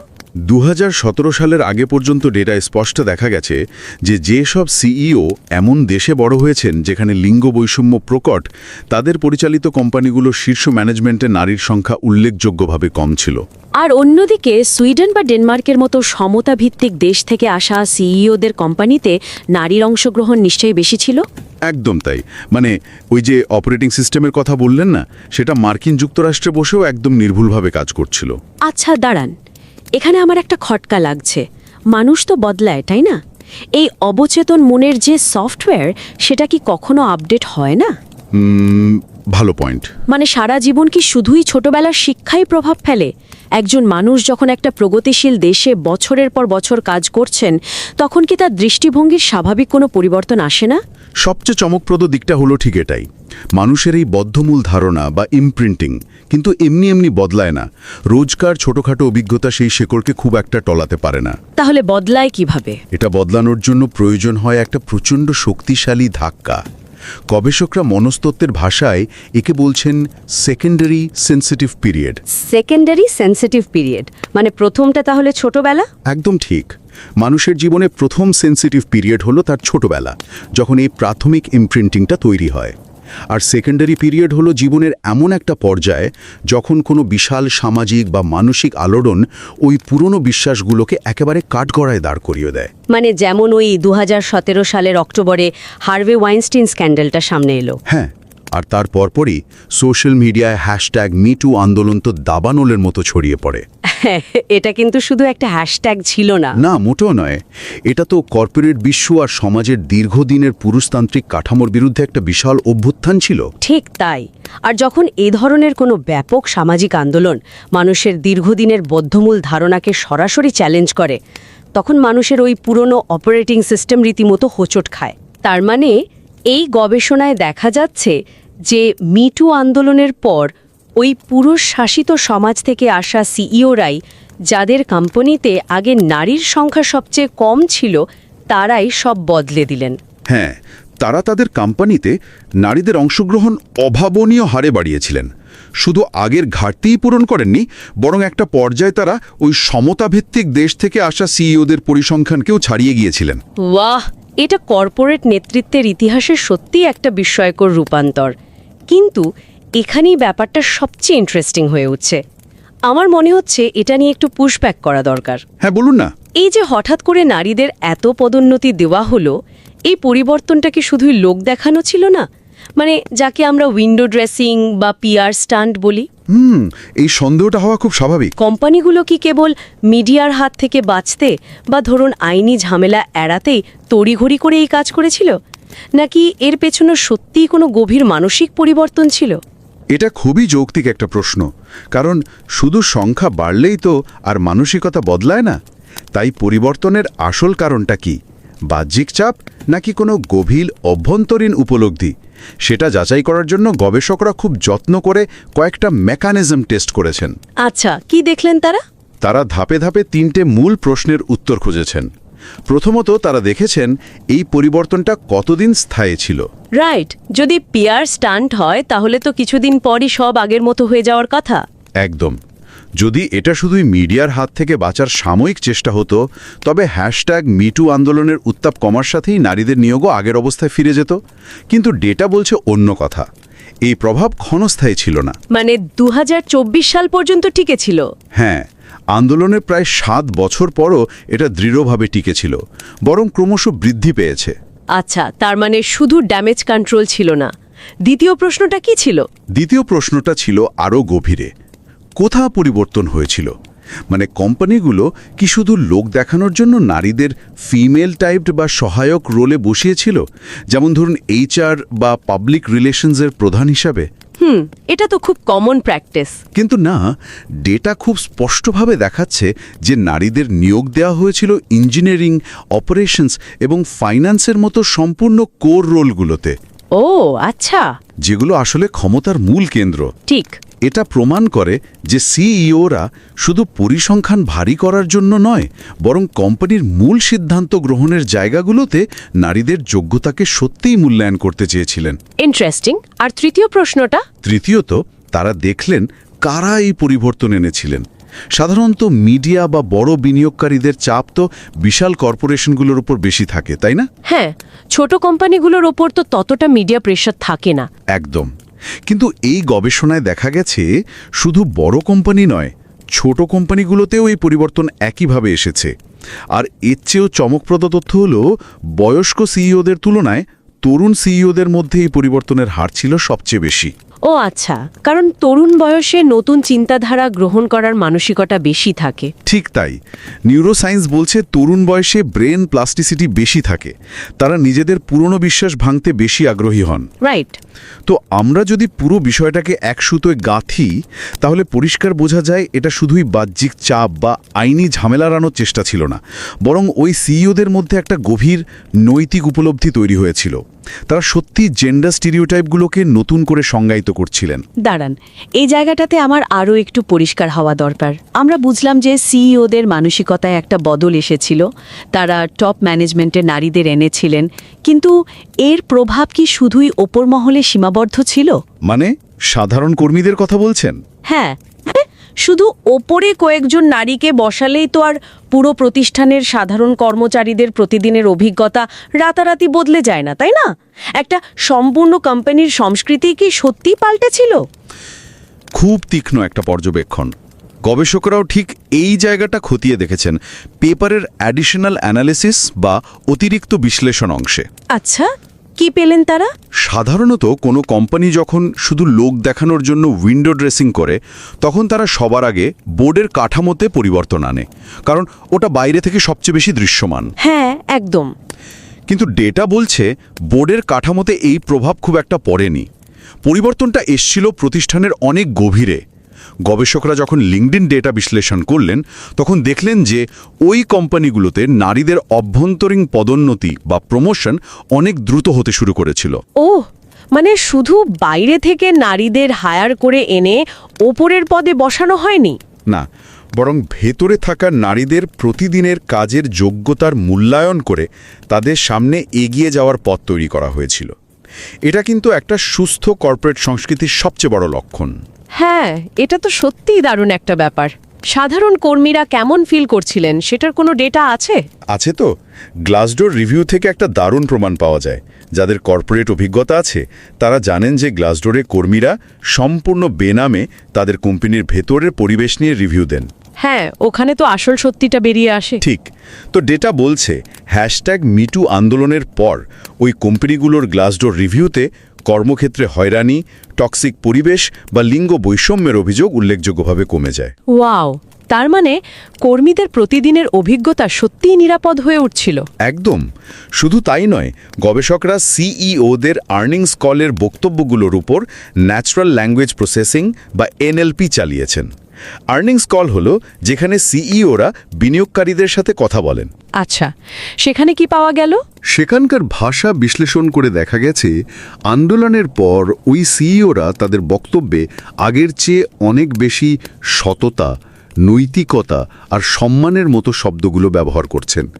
এটা কোনো স্ক্রিপ্টেড পিআর কথা নয়, এটা গভীর সাংস্কৃতিক পরিবর্তনের একটা স্বতঃস্ফূর্ত বহিঃপ্রকাশ। এটা সত্যিই অভাবনীয়। একটা সামাজিক আন্দোলন কিভাবে একজন ব্যক্তির ছোটবেলার বদ্ধমূল ধারণাকে ভেঙে পুরো একটা প্রতিষ্ঠানের সংস্কৃতিকে ইতিবাচক দিকে ঘুরিয়ে দিতে পারে, তার এমন নিখুঁত ডেটা ভিত্তিক প্রমাণ সত্যিই বিরল। একদমই তাই। এটা যেন আমাদের ওই অপারেটিং সিস্টেমের অ্যানালজিটাকে একদম পূর্ণতা দেয়। মানে সিস্টেম আপডেট শুধু ওপরের ইউজার ইন্টারফেসকে সুন্দর করেনি, বরং ভেতরের মূল আর্কিটেকচারটাকে বদলে দিয়েছে। খুব সুন্দর বলেছেন। তো এই গবেষণার মূল শিক্ষণীয় বিষয়গুলো যদি আমরা একাডেমিক আর প্র্যাকটিশনার উভয় পক্ষের জন্যই সারসংক্ষেপ করি, এখানে বেশ গভীর কিছু বার্তা আছে। একাডেমিকদের জন্য সবচেয়ে বড় শিক্ষাটা কি? একাডেমিক বা গবেষকদের জন্য সবচেয়ে বড় শিক্ষা হলো ইমপ্রিন্টিং বা ছোটবেলার শিক্ষা চিরস্থায়ী পাথরে খোদাই করা কোনো নিয়ম নয়। সঠিক সময়ে একটা সামাজিক ধাক্কা এই শেকড়কেও নতুন করে লেখাতে বা রিরাইট করতে পারে।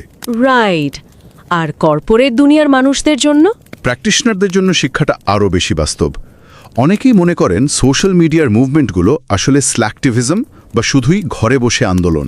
হ্যাঁ, যে এগুলোর কোনো বাস্তব প্রভাব নেই। কিন্তু এই গবেষণা দেখাচ্ছে এই সামাজিক আন্দোলনগুলো কর্পোরেট বোর্ডরুমের বন্ধ দরজার ভেতরেও প্রবলভাবে প্রবেশ করে এবং বাস্তব ও দীর্ঘস্থায়ী পরিবর্তন আনতে বাধ্য করে।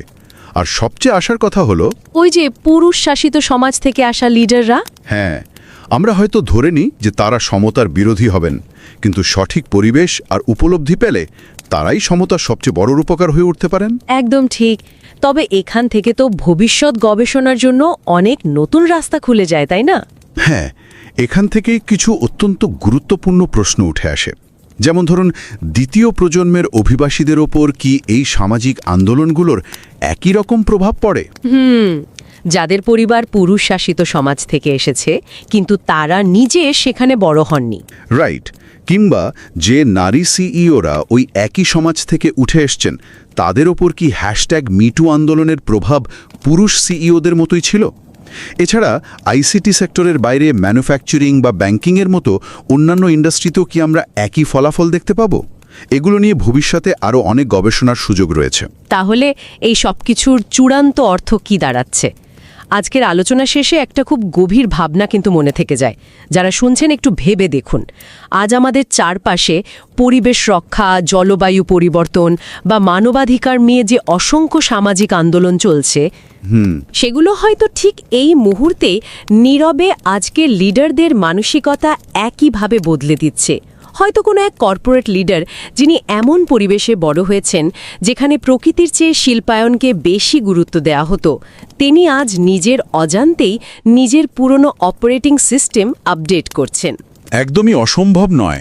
হয়তো আগামী 5 বা 10 বছর পর আমরা যখন নতুন কোনো ডেটার দিকে তাকাবো, তখন হঠাৎ বুঝতে পারবো আমাদের অলক্ষ্যে কত বড় একটা ইতিবাচক পরিবর্তন ঘটে গেছে। আর সেই বিপুল পরিবর্তনের বীজ হয়তো বোনা হচ্ছে আজকের এই মুহূর্তের কোনো এক সামাজিক আন্দোলনের ভেতরেই। অত্যন্ত চমৎকার এবং সত্যি ভাবিয়ে তোলার মতো একটা উপসংহার। শেকড় যতই গভীর হোক না কেন, সঠিক আলো আর হাওয়া পেলে তা নতুন দিকে বেড়ে উঠতেই পারে। আজকের এই ডেটা ভিত্তিক আলোচনা আমাদের সেই শিক্ষাই দেয়। একদম ঠিক বলেছেন। এই পরিবর্তনের নীরব সাক্ষী হিসেবে আমাদের চারপাশের সমাজ আর কর্পোরেট দুনিয়া কিভাবে আগামী দিনে নিজেকে আরও সমৃদ্ধ করে তোলে, সেটাই দেখার। তো আগামী সপ্তাহে এরকমই আরও একটা চমকপ্রদ বিষয় নিয়ে কথা হবে। ততক্ষণ পর্যন্ত সবার জন্য অনেক শুভকামনা।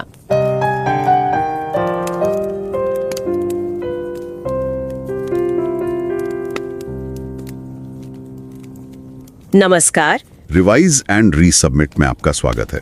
मैं हूं पावलोव और मैं हूं निकिता। दुनिया के सबसे सफल कॉर्पोरेट लीडर्स को जब हम देखते हैं ना, तो अक्सर हमें लगता है कि उनके हर बड़े फैसले के पीछे कोई बहुत ही जटिल और सोची समझी व्यावसायिक रणनीति होती होगी। हाँ, बिल्कुल ऐसा ही लगता है। हाँ, लेकिन कई बार ऐसा होता नहीं है। कई बार इन फैसलों की जो जड़ें हैं वो किसी हाईटेक कॉर्पोरेट बोर्डरूम में नहीं, बल्कि कहीं बहुत पीछे उनके बचपन के आंगन में होती हैं। मतलब 3M कंपनी के पूर्व सीईओ इंगे थुलिन का ही उदाहरण ले लेते हैं। अच्छा, उनका वो स्वीडन वाला किस्सा। एकदम सही। जब इंगे थुलिन से ये पूछा गया कि उनकी कंपनी महिलाओं को लीडरशिप रोल्स में इतनी तेजी से आगे क्यों बढ़ा रही है, तो उनका जो जवाब था ना, वो किसी मैनेजमेंट की किताब से नहीं आया था। उन्होंने बहुत ही सरलता से कहा कि देखिए, मेरा बचपन स्वीडन में बीता है। हाँ, और स्वीडन की संस्कृति तो हम जानते ही हैं। बिल्कुल। उन्होंने कहा कि स्वीडन जैसे देश ने पलने बढ़ने की वजह से उनके लिए लैंगिक समानता या जेंडर इक्वालिटी कोई कॉर्पोरेट लक्ष्य नहीं है। ये उनके लिए कोई चेकबॉक्स नहीं है जैसे टिक करना हो, बल्कि ये उनके लिए बहुत स्वाभाविक है। क्या बात है! मतलब जो चीज बचपन में जज्ब हो गई वो जीवन भर साथ रहती है। हाँ, और यही एक अत्यंत दिलचस्प विचार है कि कैसे हमारे बचपन की सांस्कृतिक जड़ें, जिन्हें हम मीलों पीछे छोड़ आते हैं, वो हमारे जीवन भर के फैसलों को एक अदृश्य डोर से बांधे रखती हैं। बहुत ही गहरी बात कही आपने। और यही सटीक अवधारणा आज की हमारी इस विशेष और विस्तृत चर्चा का मुख्य आधार भी है। क्योंकि आज जिस शोध पर हम बातचीत करने वाले हैं वो कोई सामान्य लेख नहीं है। ये प्रतिष्ठित जर्नल ऑफ मैनेजमेंट में प्रकाशित एक वास्तविक रिसर्च पेपर है, जो कि एक FT50 लिस्टेड जर्नल है ना। जी बिल्कुल।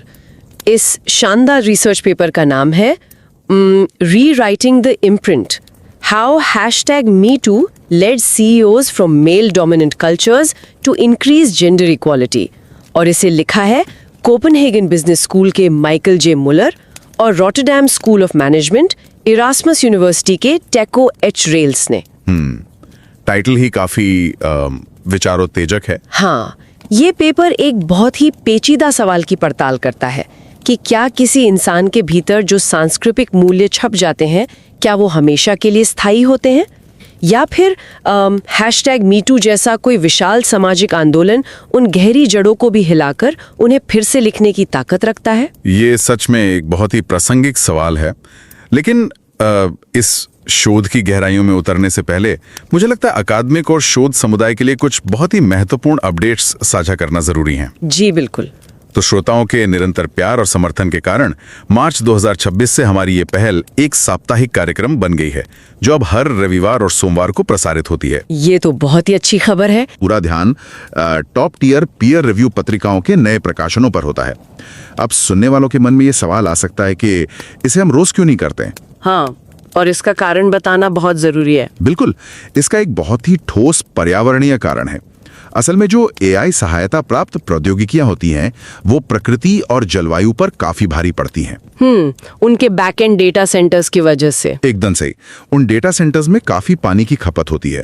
तो अपनी इस चर्चा को हफ्ते में सिर्फ 2 दिन तक सीमित रखना हमारी तरफ से जलवायु परिवर्तन की पहल में एक छोटा सा योगदान है, वो भी गुणवत्ता से समझौता किए बिना। ये एक बहुत ही सचेत और समय की मांग के अनुरूप उठाया गया कदम है। और इसी के साथ मेरे पास भी शिक्षा जगत से जुड़े शोधकर्ताओं के लिए एक बहुत ही अच्छी घोषणाएं हैं। अरे बिल्कुल, बताइए।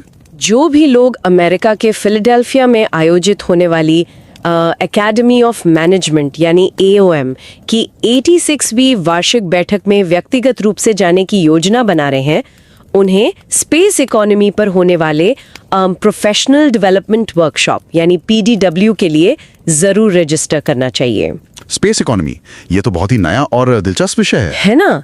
इस बहुविषयक और अत्यधिक उद्यमशील कार्यशाला का नेतृत्व कर रहे हैं ऑक्सफोर्ड यूनिवर्सिटी के साइद बिजनेस स्कूल के डॉक्टर मेहदी मुंतखाबी। और सबसे खुशी की बात यह है कि हमारे कार्यक्रम के निर्माता मयूख मुखोपाध्याय भी स्पेस इकोनॉमी पर इस PDW में एक योगदानकर्ता के रूप में शामिल हैं। अरे वाह, ये तो हमारे लिए बहुत गर्व की बात है।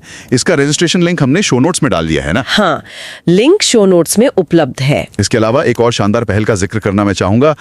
एकेडमी ऑफ मैनेजमेंट के सिम डिवीजन ने चुपचाप एक नई मासिक पहल शुरू की है, जिसका नाम है AOM SIM-Bytes। स्कॉलर्स और PhD छात्रों के लिए रील शैली वाले छोटे वीडियोस हैं, जिनमें मैनेजमेंट समुदाय के वरिष्ठ विद्वानों और फैकल्टी सदस्यों के विचार शामिल होंगे। और पता है पहला यूट्यूब शॉर्ट किसका है? किसका? प्रोफेसर एड फ्रीमन का। अरे वाह, स्टेक होल्डर कैपिटलिज्म का पिता भी कहा जाता है। अरे वाह, ये तो बहुत ही मूल्यवान संसाधन होने वाला है नए शोधकर्ताओं के लिए। बिल्कुल। इस पहल का नेतृत्व सिम करिकुलम डेवलपमेंट कमेटी कर रही है। और हमारे कार्यक्रम के निर्माता, जो खुद इस समिति के सदस्य हैं, वो पिछले 1 साल से इस पहल के कंटेंट डिजाइन और एडिटिंग की योजना बनाने में सक्रिय रूप से स्वयं सेवा कर रहे हैं। ये बहुत ही मेहनत का काम है। हाँ, और ये पूरी पहल असल में ट्रेंट यूनिवर्सिटी ओंटारियो के प्रोफेसर शेल्डन सेमोला के दिमाग की उपज है, जिसे अब कमिटी चेयर लियोला यूनिवर्सिटी शिकागो की प्रोफेसर जेनिफर ग्रिफिन द्वारा आगे बढ़ाया जा रहा है। तो सुनने वालों से हमारा आग्रह है कि शो नोट्स में दिए गए AOM SIM-Bytes के लिंक को जरूर चेक करें। और हाँ, आज हम जिस शानदार लेख पर बात कर रहे हैं, उसका लिंक भी शो नोट्स में है। समय निकालकर इस कड़ाई से पीयर रिव्यू किए गए लेख को जरूर पढ़ें। बिल्कुल। तो चलिए अब मुख्य विषय पर वापस आते हैं। जो लोग अकादमिक रिसर्च की दुनिया में अभी कदम रख रहे हैं, उनके लिए इस पेपर का थोड़ा सा संदर्भ सेट करना जरूरी है। हाँ, मैं समझाती हूँ।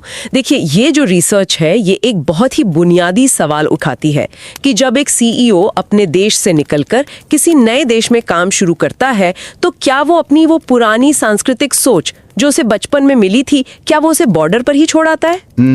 शायद नहीं। बिल्कुल नहीं। वो सोच उसके अवचेतन में बनी रहती है।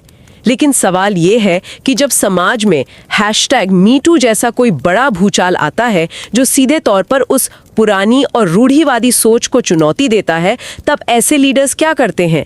क्या वो अपनी सोच बदलते हैं या डिफेंसिव हो जाते हैं? हाँ, और इस पूरे प्रक्रिया को समझने के लिए मुझे लगता है सबसे पहले हमें इम्प्रिंटिंग थ्योरी या सांस्कृतिक छाप के सिद्धांत को समझना होगा।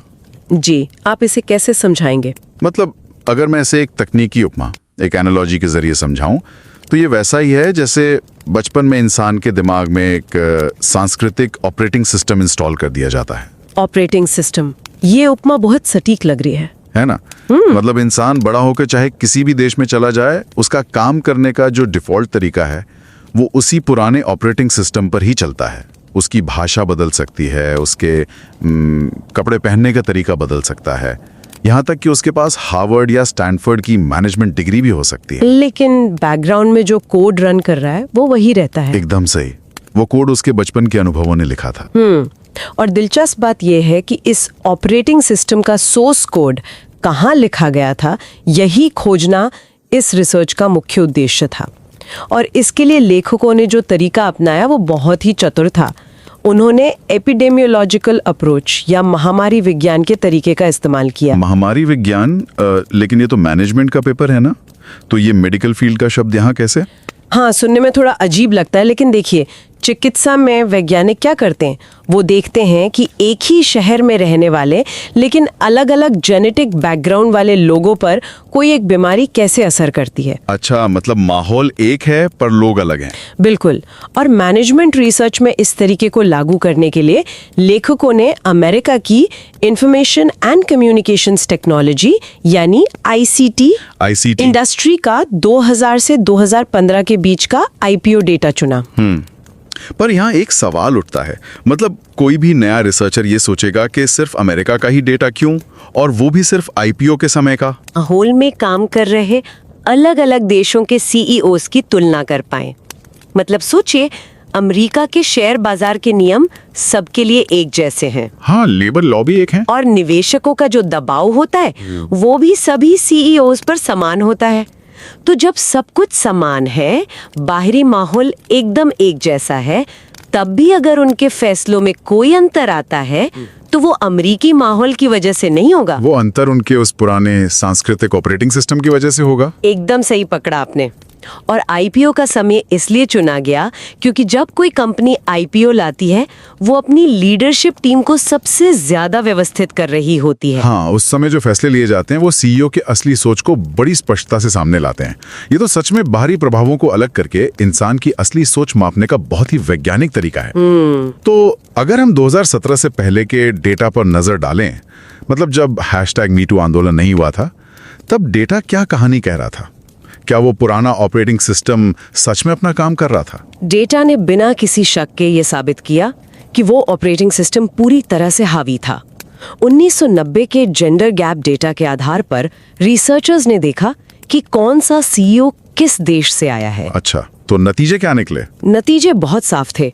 जिन सीईओज का जन्म ऐसे देशों में हुआ था जहां पुरुषों का वर्चस्व ज्यादा है, उनकी अमेरिकी कंपनियों के सीनियर मैनेजमेंट में महिलाओं की संख्या स्पष्ट रूप से काफी कम थी। मतलब वो अमेरिका की आधुनिक टेक कंपनियों को चला तो रहे थे, लेकिन उनका बोर्डरूम उनके मूल देश की रूढ़िवादी तस्वीर ही दिखा रहा था। बिल्कुल। लेकिन देखिए, यहाँ मैं थोड़ा सा एक आलोचक के नजरिए से सोचना चाहूंगा। हाँ, बताइए। क्या ये मुमकिन नहीं है कि ये सीईओ जानबूझकर भेदभाव नहीं कर रहे थे? मतलब ऐसा नहीं कि वो दुर्भावना से महिलाओं को रोक रहे हों। कई बार क्या होता है कि लोग अपने नेटवर्किंग के दायरे से ही भर्तियां करते हैं। हाँ। अगर सीईओ पुरुष है तो उसके पेशेवर नेटवर्क में पुरुष ही ज्यादा होंगे। हाँ, ये सिमिलैरिटी अट्रैक्शन वाली बात हो गई। हाँ, या फिर क्या वाकई उनके अवचेतन में इतनी गहराई से ये बात बैठी थी कि भाई लीडरशिप तो पुरुषों का ही काम है? ये बहुत ही पैनी बात कही आपने। और यहीं पर रोल इन कॉन्ग्रुइटी थ्योरी काम आती है। असल में हमारा दिमाग बहुत जटिल चीजों से बचने के लिए शॉर्टकट अपनाता है। कैसे शॉर्टकट? जब कोई व्यक्ति बचपन से अपने समाज में देखता है कि सत्ता, राजनीति और नेतृत्व की भूमिकाओं में हमेशा पुरुष ही बैठे हैं, तो उसका मस्तिष्क अनजाने में एक नियम बना लेता है कि लीडरशिप का मतलब ही है मर्दानगी या आक्रामकता। इसी को तो हम स्टीरियोटाइपिंग कहते हैं। बिल्कुल। और ये अचेतन रूप से काम करती है। जब ऐसा कोई सीईओ किसी को सीएफओ या इंजीनियरिंग हेड के लिए प्रमोट करने की सोचता है, तो उसका दिमाग अनजाने में ही उस उम्मीदवार को ढूंढता है जो उसकी उस लीडर वाली मानसिक छवि में फिट बैठे।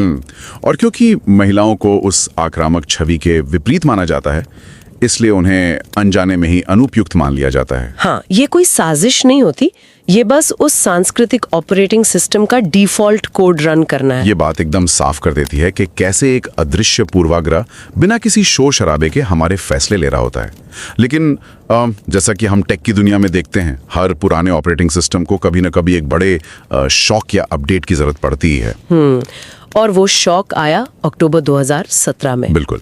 हार्वी वाइनस्टीन स्कैंडल, जिसने #MeToo आंदोलन को जन्म दिया और पूरी दुनिया में कार्यस्थल पर लैंगिक समानता की जो बहस थी, वो रातों रात मुख्य धारा में आ गई। एक सेकेंडरी सेंसिटिव पीरियड पैदा कर दिया।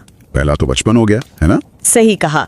बचपन में वो रूढ़िवादी सोच बनी थी, लेकिन #MeToo ने एक ऐसा तीव्र और सार्वजनिक माहौल बनाया जहां उस पुरानी सोच पर सवाल उठाना मजबूरी बन गया। कंपनियों के लिए प्रतिष्ठा का जोखिम या रेप्यूटेशनल रिस्क बहुत बढ़ गया। जाहिर है निवेशक, ग्राहक, मीडिया सब ये देखने लगे कि भाई तुम्हारी लीडरशिप टीम में कितनी महिलाएं हैं। बिल्कुल। और मुझे लगता है कि यहीं से इस पेपर का सबसे दिलचस्प वैचारिक हिस्सा शुरू होता है।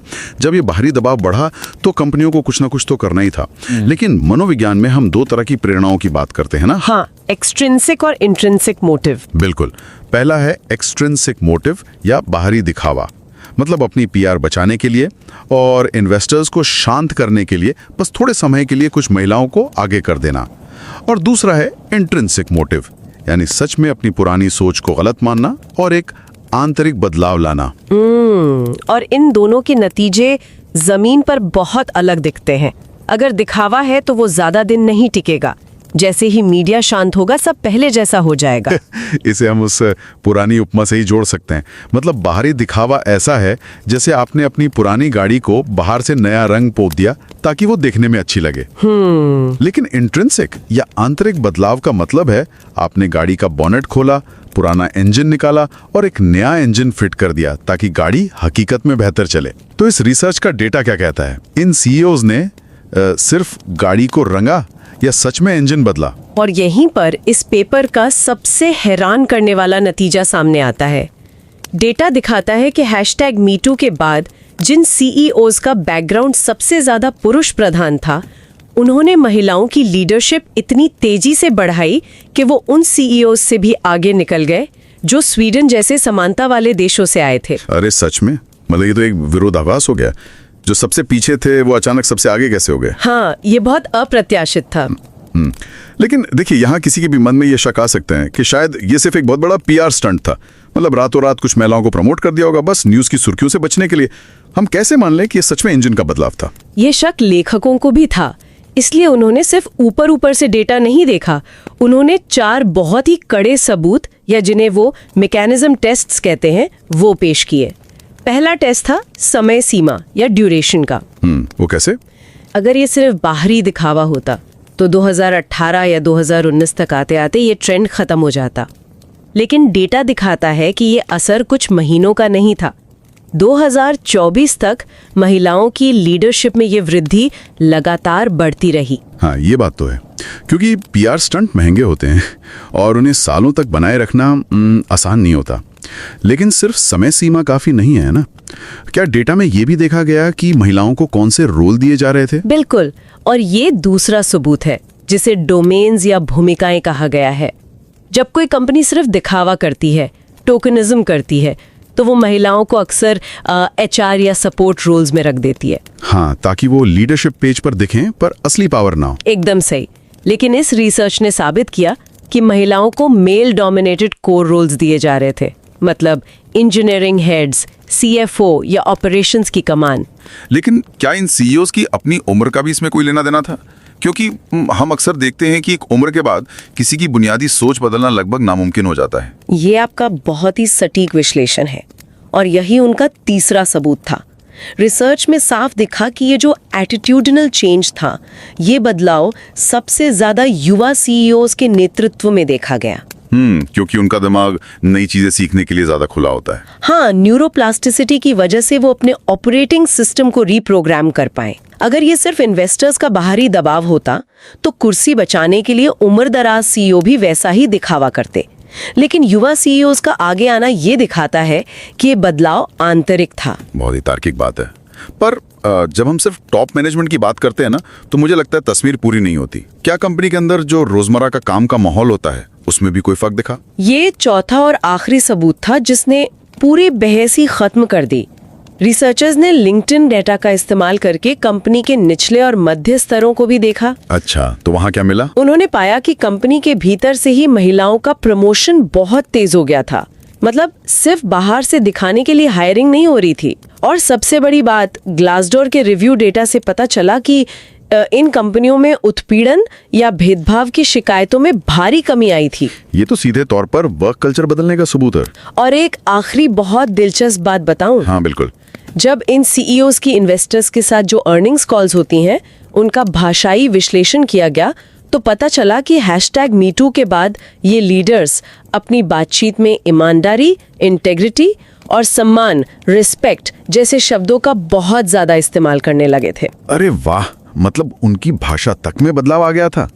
ये सारे सबूत मिलकर तो एक बहुत ही पारदर्शी तस्वीर पेश करते हैं।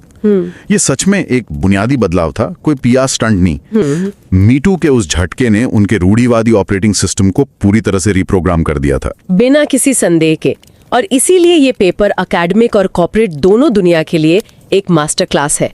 एकेडमिक रिसर्चर्स के लिए ये सिखाता है कि कैसे एपिडेमियोलॉजिकल तरीके का इस्तेमाल करके संस्कृति और सामाजिक झटकों के इस संगम का इतने गहरे सांख्यिकीय स्तर पर अध्ययन किया जा सकता है। और अगर हम कॉर्पोरेट दुनिया, लीडर्स या एचआर प्रोफेशनल्स के नजरिए से देखें तो ये बहुत ही सकारात्मक संदेश देता है। अक्सर लोग मान लेते हैं कि अगर कोई रूढ़िवादी बैकग्राउंड से है तो वो कभी नहीं बदलेगा, जो कि गलत है। बिल्कुल। किसी के भी बचपन का माहौल उसका अंतिम भविष्य तय नहीं करता। सही समय और सही जागरूकता मिलने पर रूढ़िवादी पृष्ठभूमि से आने वाले लीडर्स भी समानता के सबसे बड़े समर्थक बन सकते हैं। छोड़ जाती है। हाँ, आगे की रिसर्च के लिए। तो वो सवाल क्या हो सकते हैं?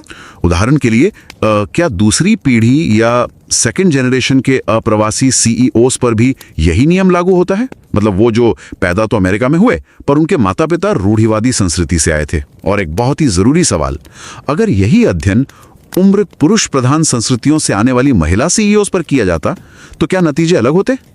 ये ऐसे सवाल है जो मानव व्यवहार की और भी गहरी परतों को खोलते हैं।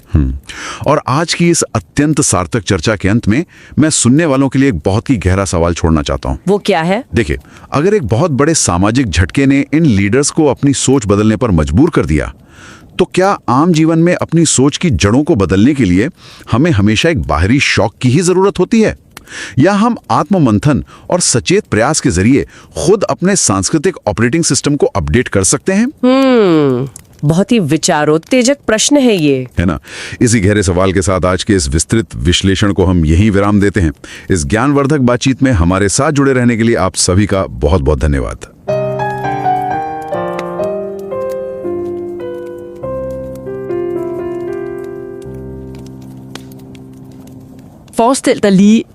Forestil dig en lille dreng, der vokser op i et samfund, hvor lederskab altså udelukkende er en mandeting. Ja, hvor det bare er normen, ikke? Lige præcis. Det er ikke noget, de nødvendigvis snakker højt om rundt om middagsbordet. Det er bare det er en usynlig naturlov. Mm-hmm. De kønsroller, han observerer som barn, bliver simpelthen bare hans mentale standardindstillinger. Og lad os så spole et par årtier frem i tiden. Han er blevet voksen. Nemlig. Han er flyttet til et helt andet land. Han er nu topchef, altså CEO for et kæmpe teknologifirma i USA. Alt fungerer egentlig bare efter de her gamle indkodede indstillinger. Indtil oktober 2017. Ja, lige præcis. Harvey Weinstein-skandalen bryder ud, og #MeToo-bevægelsen ryster pludselig hele det globale erhvervsliv. Og altså, det stiller jo også over for et utroligt fascinerende spørgsmål, som du, der lytter med, måske også har tænkt over. Kan sådan et gigantisk globalt chok virkelig tvinge en topleder til at genindkode sin barndoms kulturelle arv? Eller al den der snak om forandring bare et kynisk PR-stunt? Det er jo det helt store spørgsmål. Og det er præcis det, vi skal undersøge i dag, med udgangspunkt i en helt fantastisk artikel. Den hedder Rewriting the Imprint, og er netop udgivet i Journal of Management. Som jo altså er et af de helt store tidsskrifter på FT50-listen. Ja, det er den absolute top. Forfatterne bag er Michael J. Mueller fra Copenhagen Business School og Taco H. Reus fra Rotterdam School of Management, Erasmus University. En virkelig solid undersøgelse. Det er det. Og vi har et link til artiklen i vores show notes, som vi altså varmt opfordrer dig til at læse. Men inden vi for alvor pakker forskningen ud, har vi lige et par vigtige ting at dele med dig. Ja, lidt praktisk. Ja, altså siden marts 2026 er vi jo blevet en ugenlig podcast med episoder hver søndag og mandag. Søndag er til klassikerne, og mandag, som i dag, er top-tier forskning. Præcis. Vi elsker virkelig vores loyale abonnenter, og tak fordi du støtter os. Men der er en grund til, at vi holder det til 2 dage. AI-assisterede podcasts trækker rigtig meget på naturen og klimaet. Især det her massive vandforbrug i datacentrene. Lige præcis. Så at begrænse vores udgivelser er simpelthen vores måde at give tilbage til klimakampen på. Vi vil ikke miste dybden i samtalerne, men vi vil også passe på planeten. Det giver rigtig god mening. Og hvis vi lige skal dele noget fra forskningsmiljøet, hvis du planlægger at deltage fysisk ved Academy of Managements 86. årlige møde over i Philadelphia i USA, Det store AOM-møde, ja. så husk endelig at registrere dig til deres Professional Development Workshop, altså PDW'eren, om Space Economy. Den er spændende. Ja. Den ledes af Dr. Mehdi Montahabi fra Said Business School ved Oxford University. Og sjovt nok bidrager vores egen podcastproducent Mayukh Mukhopadhyay også til den her ret multidisciplinære workshop. Det er et meget entreprenørende projekt. Linket er i show notes. Nemlig. Og så er der faktisk også lige en nyhed mere. Academy of Management SIM Division, altså Social Issues in Management, har i stilhed startet et nyt initiativ her i juni 2026. AOM SIM-Bytes. Præcis. Det er de her korte, reel-lignende videoer fra seniorforskere, lavet til PhD-studerende og nye forskere. Det er et fedt format. Ja, og den allerførste video er faktisk med professor Ed Freeman. Interessenskapitalismens fader, simpelthen. Ja, og initiativet drives af SIM Curriculum Development Committee. Vores producent, som er med i udvalget, har faktisk arbejdet frivilligt med at planlægge og redigere det her over det sidste år. Det var professor Sheldon Simola fra Trent University, der fik ideen, ikke sandt? Ja, og nu ledes det så af udvalgsformand professor Jennifer Griffin fra Loyola University. Igen, du kan finde linket i show notes. Så er vi vist også igennem opslagstavlen. Ja, men der er faktisk lige en vigtig ansvarsfraskrivelse, vi skal have med. Fordi emner som kønsroller og #MeToo kan jo nemt opfattes meget politisk ladet i dag. Helt sikkert. Så vi vil bare gerne understrege over for dig, at vi tager altså ikke politisk parti her. Hverken fra højre- eller venstrefløjen. Nej, vi rapporterer udelukkende objektivt og upartisk på de data og konklusioner, vi finder i forskningen. Lige præcis.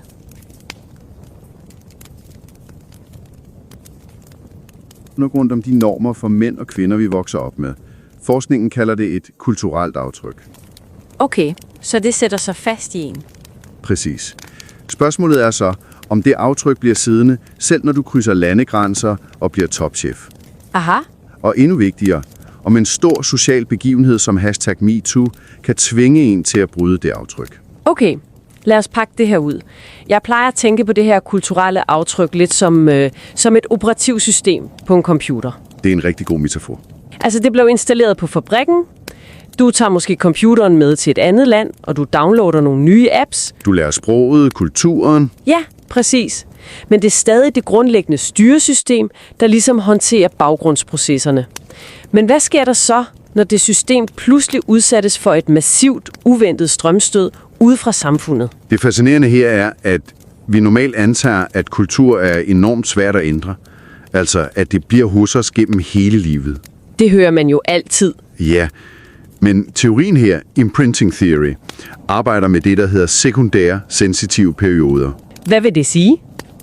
Det betyder altså, at en massiv social bevægelse, der virkelig insisterer på nye normer, kan skabe så meget pres, at den fungerer som sådan en ny sensitiv periode. Så det tvinger simpelthen personen til at genoverveje sine dybeste antagelser. Lige netop. Strømstødet, for at bruge dit udtryk, får dem til at tænke, hov, var min fabrikindstilling forkert? Okay, men altså, og det her, jeg bliver nysgerrig på metoden. Hvordan i alverden måler man et operativsystem inde i hovedet på en administrerende direktør i den virkelige verden? Ja, det er jo ikke fordi, de lægger CEO af sin hjernescanner, vel? Nej, det ville være lidt upraktisk. Meget. Men forskerne bruger faktisk en utrolig smart metode. En epidemiologisk tilgang. Altså ligesom med virus og sygdom? Ja, i princippet. Inden for sociologi betyder det bare, at du isolerer personens baggrund fra det miljø, de er i lige nu. De kigger udelukkende på immigranter. Okay, så de har kigget på CEOs i USA, som er født og opvokset i andre lande. Lige præcis. Og så gik de helt tilbage i historiebøgerne. De kiggede på forskellen i arbejdsstyrken mellem mænd og kvinder, the gender gap, i den specifikke leders hjemland, dengang i år 1970. Hvorfor lige 1970? Fordi det fungerer som en indikator på, hvor mandsdomineret deres opvækstkultur var. Det var der, de trådte ind på arbejdsmarkedet og dannede deres holdninger. Så det er simpelthen for at fastlægge baseline for deres kulturelle operativsystem. Giver god mening. Men hvorfor kiggede forskerne kun på teknologisektoren, altså ICT-sektoren i USA fra år 2000 til 2024? Der er 2 rigtig gode grunde. For det første er tech-sektoren fuld af immigrant-CEO'er. Den suger talent fra hele verden. Ja, det er rigtigt. Og for det andet så er branchen historisk meget mandsdomineret, og da MeToo rullede, var det ekstremt nærværende lige præcis her. Og ja, der var jo de der enorme skandaler, Activision og så videre. Nemlig. Så det var det perfekte laboratorium til at teste det her chok. Okay, så lad os se på virkeligheden før 2017. Hvad siger data egentlig i baseline-perioden? Data er faktisk krystalklar. Før 2017, hvilket var forskernes første hypotese, der ser vi tydeligt, at CEO'er fra lande med stor ulighed, lad os sige et land som Indien for eksempel, havde markant færre kvinder i topledelsen. End hvem? End deres kolleger, der voksede op i mere ligestillede lande som for eksempel Sverige eller USA. Hvor stor en forskel taler vi om? Vi taler om cirka 20% færre kvindelige topledere i gennemsnit. Wow, 20%, det er jo en ret massiv bias, der ligger kodet der. Helt enormt. Det kulturelle aftryk styrer simpelthen adfærden. Og her bliver det virkelig interessant. For vi kender jo godt historien nu. Oktober 2017 rammer #MeToo-hashtagget går viralt. Hvad skete der i dataene efter det? Der skete det, forskerne opstillede i deres anden hypotese. Der skete en fuldstændig total korvinding. En korvinding? Altså at de pludselig skiftede kurs? Ja. Efter MeToo var det faktisk lige præcis de her CEO'er fra de mest mandsdominerede kulturer, der øgede andelen af kvinder i deres topledelse allermest. Wait, really? Dem, der kom fra de mest konservative baggrunde? Præcis dem. Og ikke nok med, at de ændrede sig, de overhalede faktisk deres kolleger fra de mere ligestillede kulturer i forhold til, hvor hurtigt de forfremmede kvinder. Okay, men vent lige lidt. Altså, jeg prøver lige at sætte mig i deres sted, ikke? Er det her ikke bare et enormt kynisk PR-stunt? Hvordan mener du? Altså, du er direktør. En kæmpe skandale truer branchen. Alle kigger på ledelsesgangene og ser kun mænd. Så ringer du vel bare ned til rekrutteringsafdelingen og siger, skaf mig 2 kvinder til bestyrelsen lige nu, så vi ser godt ud i medierne, altså mens de bare fortsætter med The Old Boys Network på de indre linjer. Og det er et ekstremt vigtigt spørgsmål. Det rejser nemlig spørgsmål om, hvorvidt motivationen var ekstrinsiks eller intrinsik. Ekstrinsik, altså drevet udefra af omdømme og frygt. Ja, og intrinsik, altså drevet indefra af en ægte moralsk refleksion. Og forskerne brugte 3 meget afgørende tests i deres artikler for at skelne mellem de 2. Okay, lad os høre dem. Hvordan beviser man, at det ikke bare er PR? Den første test handlede om varighed. Tænk over det. Hvis det bare var window dressing, ville effekten jo forsvinde i det øjeblik, mediernes søgelys skiftede til noget andet, ikke? Jo, når forargelsen lægger sig, så er der ikke grund til at fortsætte skuespillet. Præcis, men dataen viste noget helt andet. Effekten aftog ikke. Den voksede, toppede i 2021 og forblev helt stabil frem til 2024. Okay, så det var ikke bare et quick fix i 2018. Det blev en permanent ændring. Nemlig. Test nummer 2 handlede om, hvilke stillinger kvinderne fik. Ja, det er jo også ret afgørende. Man kan jo nemt sætte en kvinde ind som HR-chef for et syns skyld. Lige netop. Hvis det var PR, ville de blive sat i de her meget synlige, traditionelt kvindedominerede støttefunktioner, som kommunikation eller HR. Men, og det her er vigtigt, stigningen skete specifikt i de mest mandsdominerede kernefunktioner. Vent, altså ingeniørroller og den slags? Ja, ingeniørfag, teknologiudvikling og finans. Selve maskinrummet i tech-virksomhederne. Du ændrer ikke på dine tungeste tekniske ledelsesroller bare for et mediestorm. Nej, det har du ret i. Det rører man kun, hvis man reelt stoler på talentet. Hvad var den tredje test så? Den tredje test kiggede på, hvem det egentlig var, der ændrede sig. Var det bare de massive firmaer med kæmpe medieovervågning? Det vil man vel gætte på. Apple og Microsoft og dem. Ja, men effekten var faktisk stærkest hos de yngre CEO'er. Hvorfor er alderen vigtig? Fordi kognitiv forskning viser, at yngre sind simpelthen er mere åbne for at revidere deres grundlæggende verdensbillede. Jo ældre du bliver, jo mere defensiv bliver du over for dine gamle vaner. Så fordi de yngre ledere førte an i ændringerne, peger det på, at der faktisk skete en ægte kognitiv ændring op i hovederne på dem? Præcis. De blev ramt af en refleksion. De opdagede deres egne blinde vinkler. Så hvis jeg lige skal opsummere det her. Det varede i årevis, det skete i kernefunktionerne, og det var drevet af dem, der var mest modtagelige for at lære nyt. Ja. Det tyder jo stærkt på, at det ikke var skuespil for galleriet, men at bevægelsen udløste noget ægte refleksion. Men findes der andet bevis for den her kulturændring end bare ansættelsestallene? Ja, det gør der faktisk. Og forskerne supplerede med 2 virkelig spændende datasæt. Det første var anmeldelser på Glassdoor. Siden hvor ansatte anonymt kan anmelde deres chef og arbejdsplads. Nemlig. Her så de simpelthen en markant fald i antallet af klager over sexchikane og ulighed i præcis de her firmaer. Det interne arbejdsmiljø blev reelt bedre. Det er alligevel vildt, at man kan se det slå igennem der. Ja. Og den anden ting var en sproganalyse af CEO'ernes kvartalsregnskabscall. Deres earnings calls med investorerne, jamen, de er jo knaskærere. De handler jo kun om tal. Det skulle man tro. Men algoritmen viste, at efter 2017 begyndte netop disse CEO'er ofte at bruge ord, der relaterede sig til respekt, integritet og inklusion. Til investorerne? Ja. Selvom de talte om overskud og markedsvækst, havde sproget og deres mindset ændret sig. Så hvad betyder alt det her egentlig for os? Hvis vi sætter dette i et større perspektiv, altså for akademikere og forskere, så er det et utroligt stærkt bevis på, at kulturel imprinting ikke er en permanent dom. Man er ikke låst fast for evigt. Nej. Makrosociale bevægelser kan virkelig fungere som vendepunkter, der omprogrammerer vores ledelsesadfærd. Og hvis vi kigger på det fra et praktisk synspunkt, til dig, der måske sidder som leder i dag, din baggrund definerer simpelthen ikke din fremtid. Lige præcis. Evnen til at reflektere er det vigtigste. Ja. Evnen til at se sine egne indbyggede biases i øjnene, når man bliver konfronteret med dem, det er jo netop det, der skaber dynamisk lederskab og varig forandring. Man skal turde slippe sine standardindstillinger. Nemlig. Men som alt god forskning efterlader det os jo også med nye spørgsmål. Ja, altså hvad er det næste skridt her? Et stort spørgsmål er, hvad der sker med anden eller tredje generations immigranter. Bliver deres kulturelle arv udvandet hurtigere, eller sidder normerne stadig fast fra forældrene? Det er et godt spørgsmål. Og en anden ting, jeg tænkte på, der var vel næsten ingen kvinder i det her studie. Nej, kun 2% af CEO'erne i studiet var faktisk kvinder. Så vi ved ikke, hvordan dette imprinting påvirker kvindelige topledere, der har kæmpet sig op i et mandsdomineret samfund. Reagerer de anderledes på et chok som #MeToo? Det er noget for fremtidig forskning at finde ud af. Helt bestemt. Og det efterlader os med en ret provokerende tanke her på falderebet. Ja.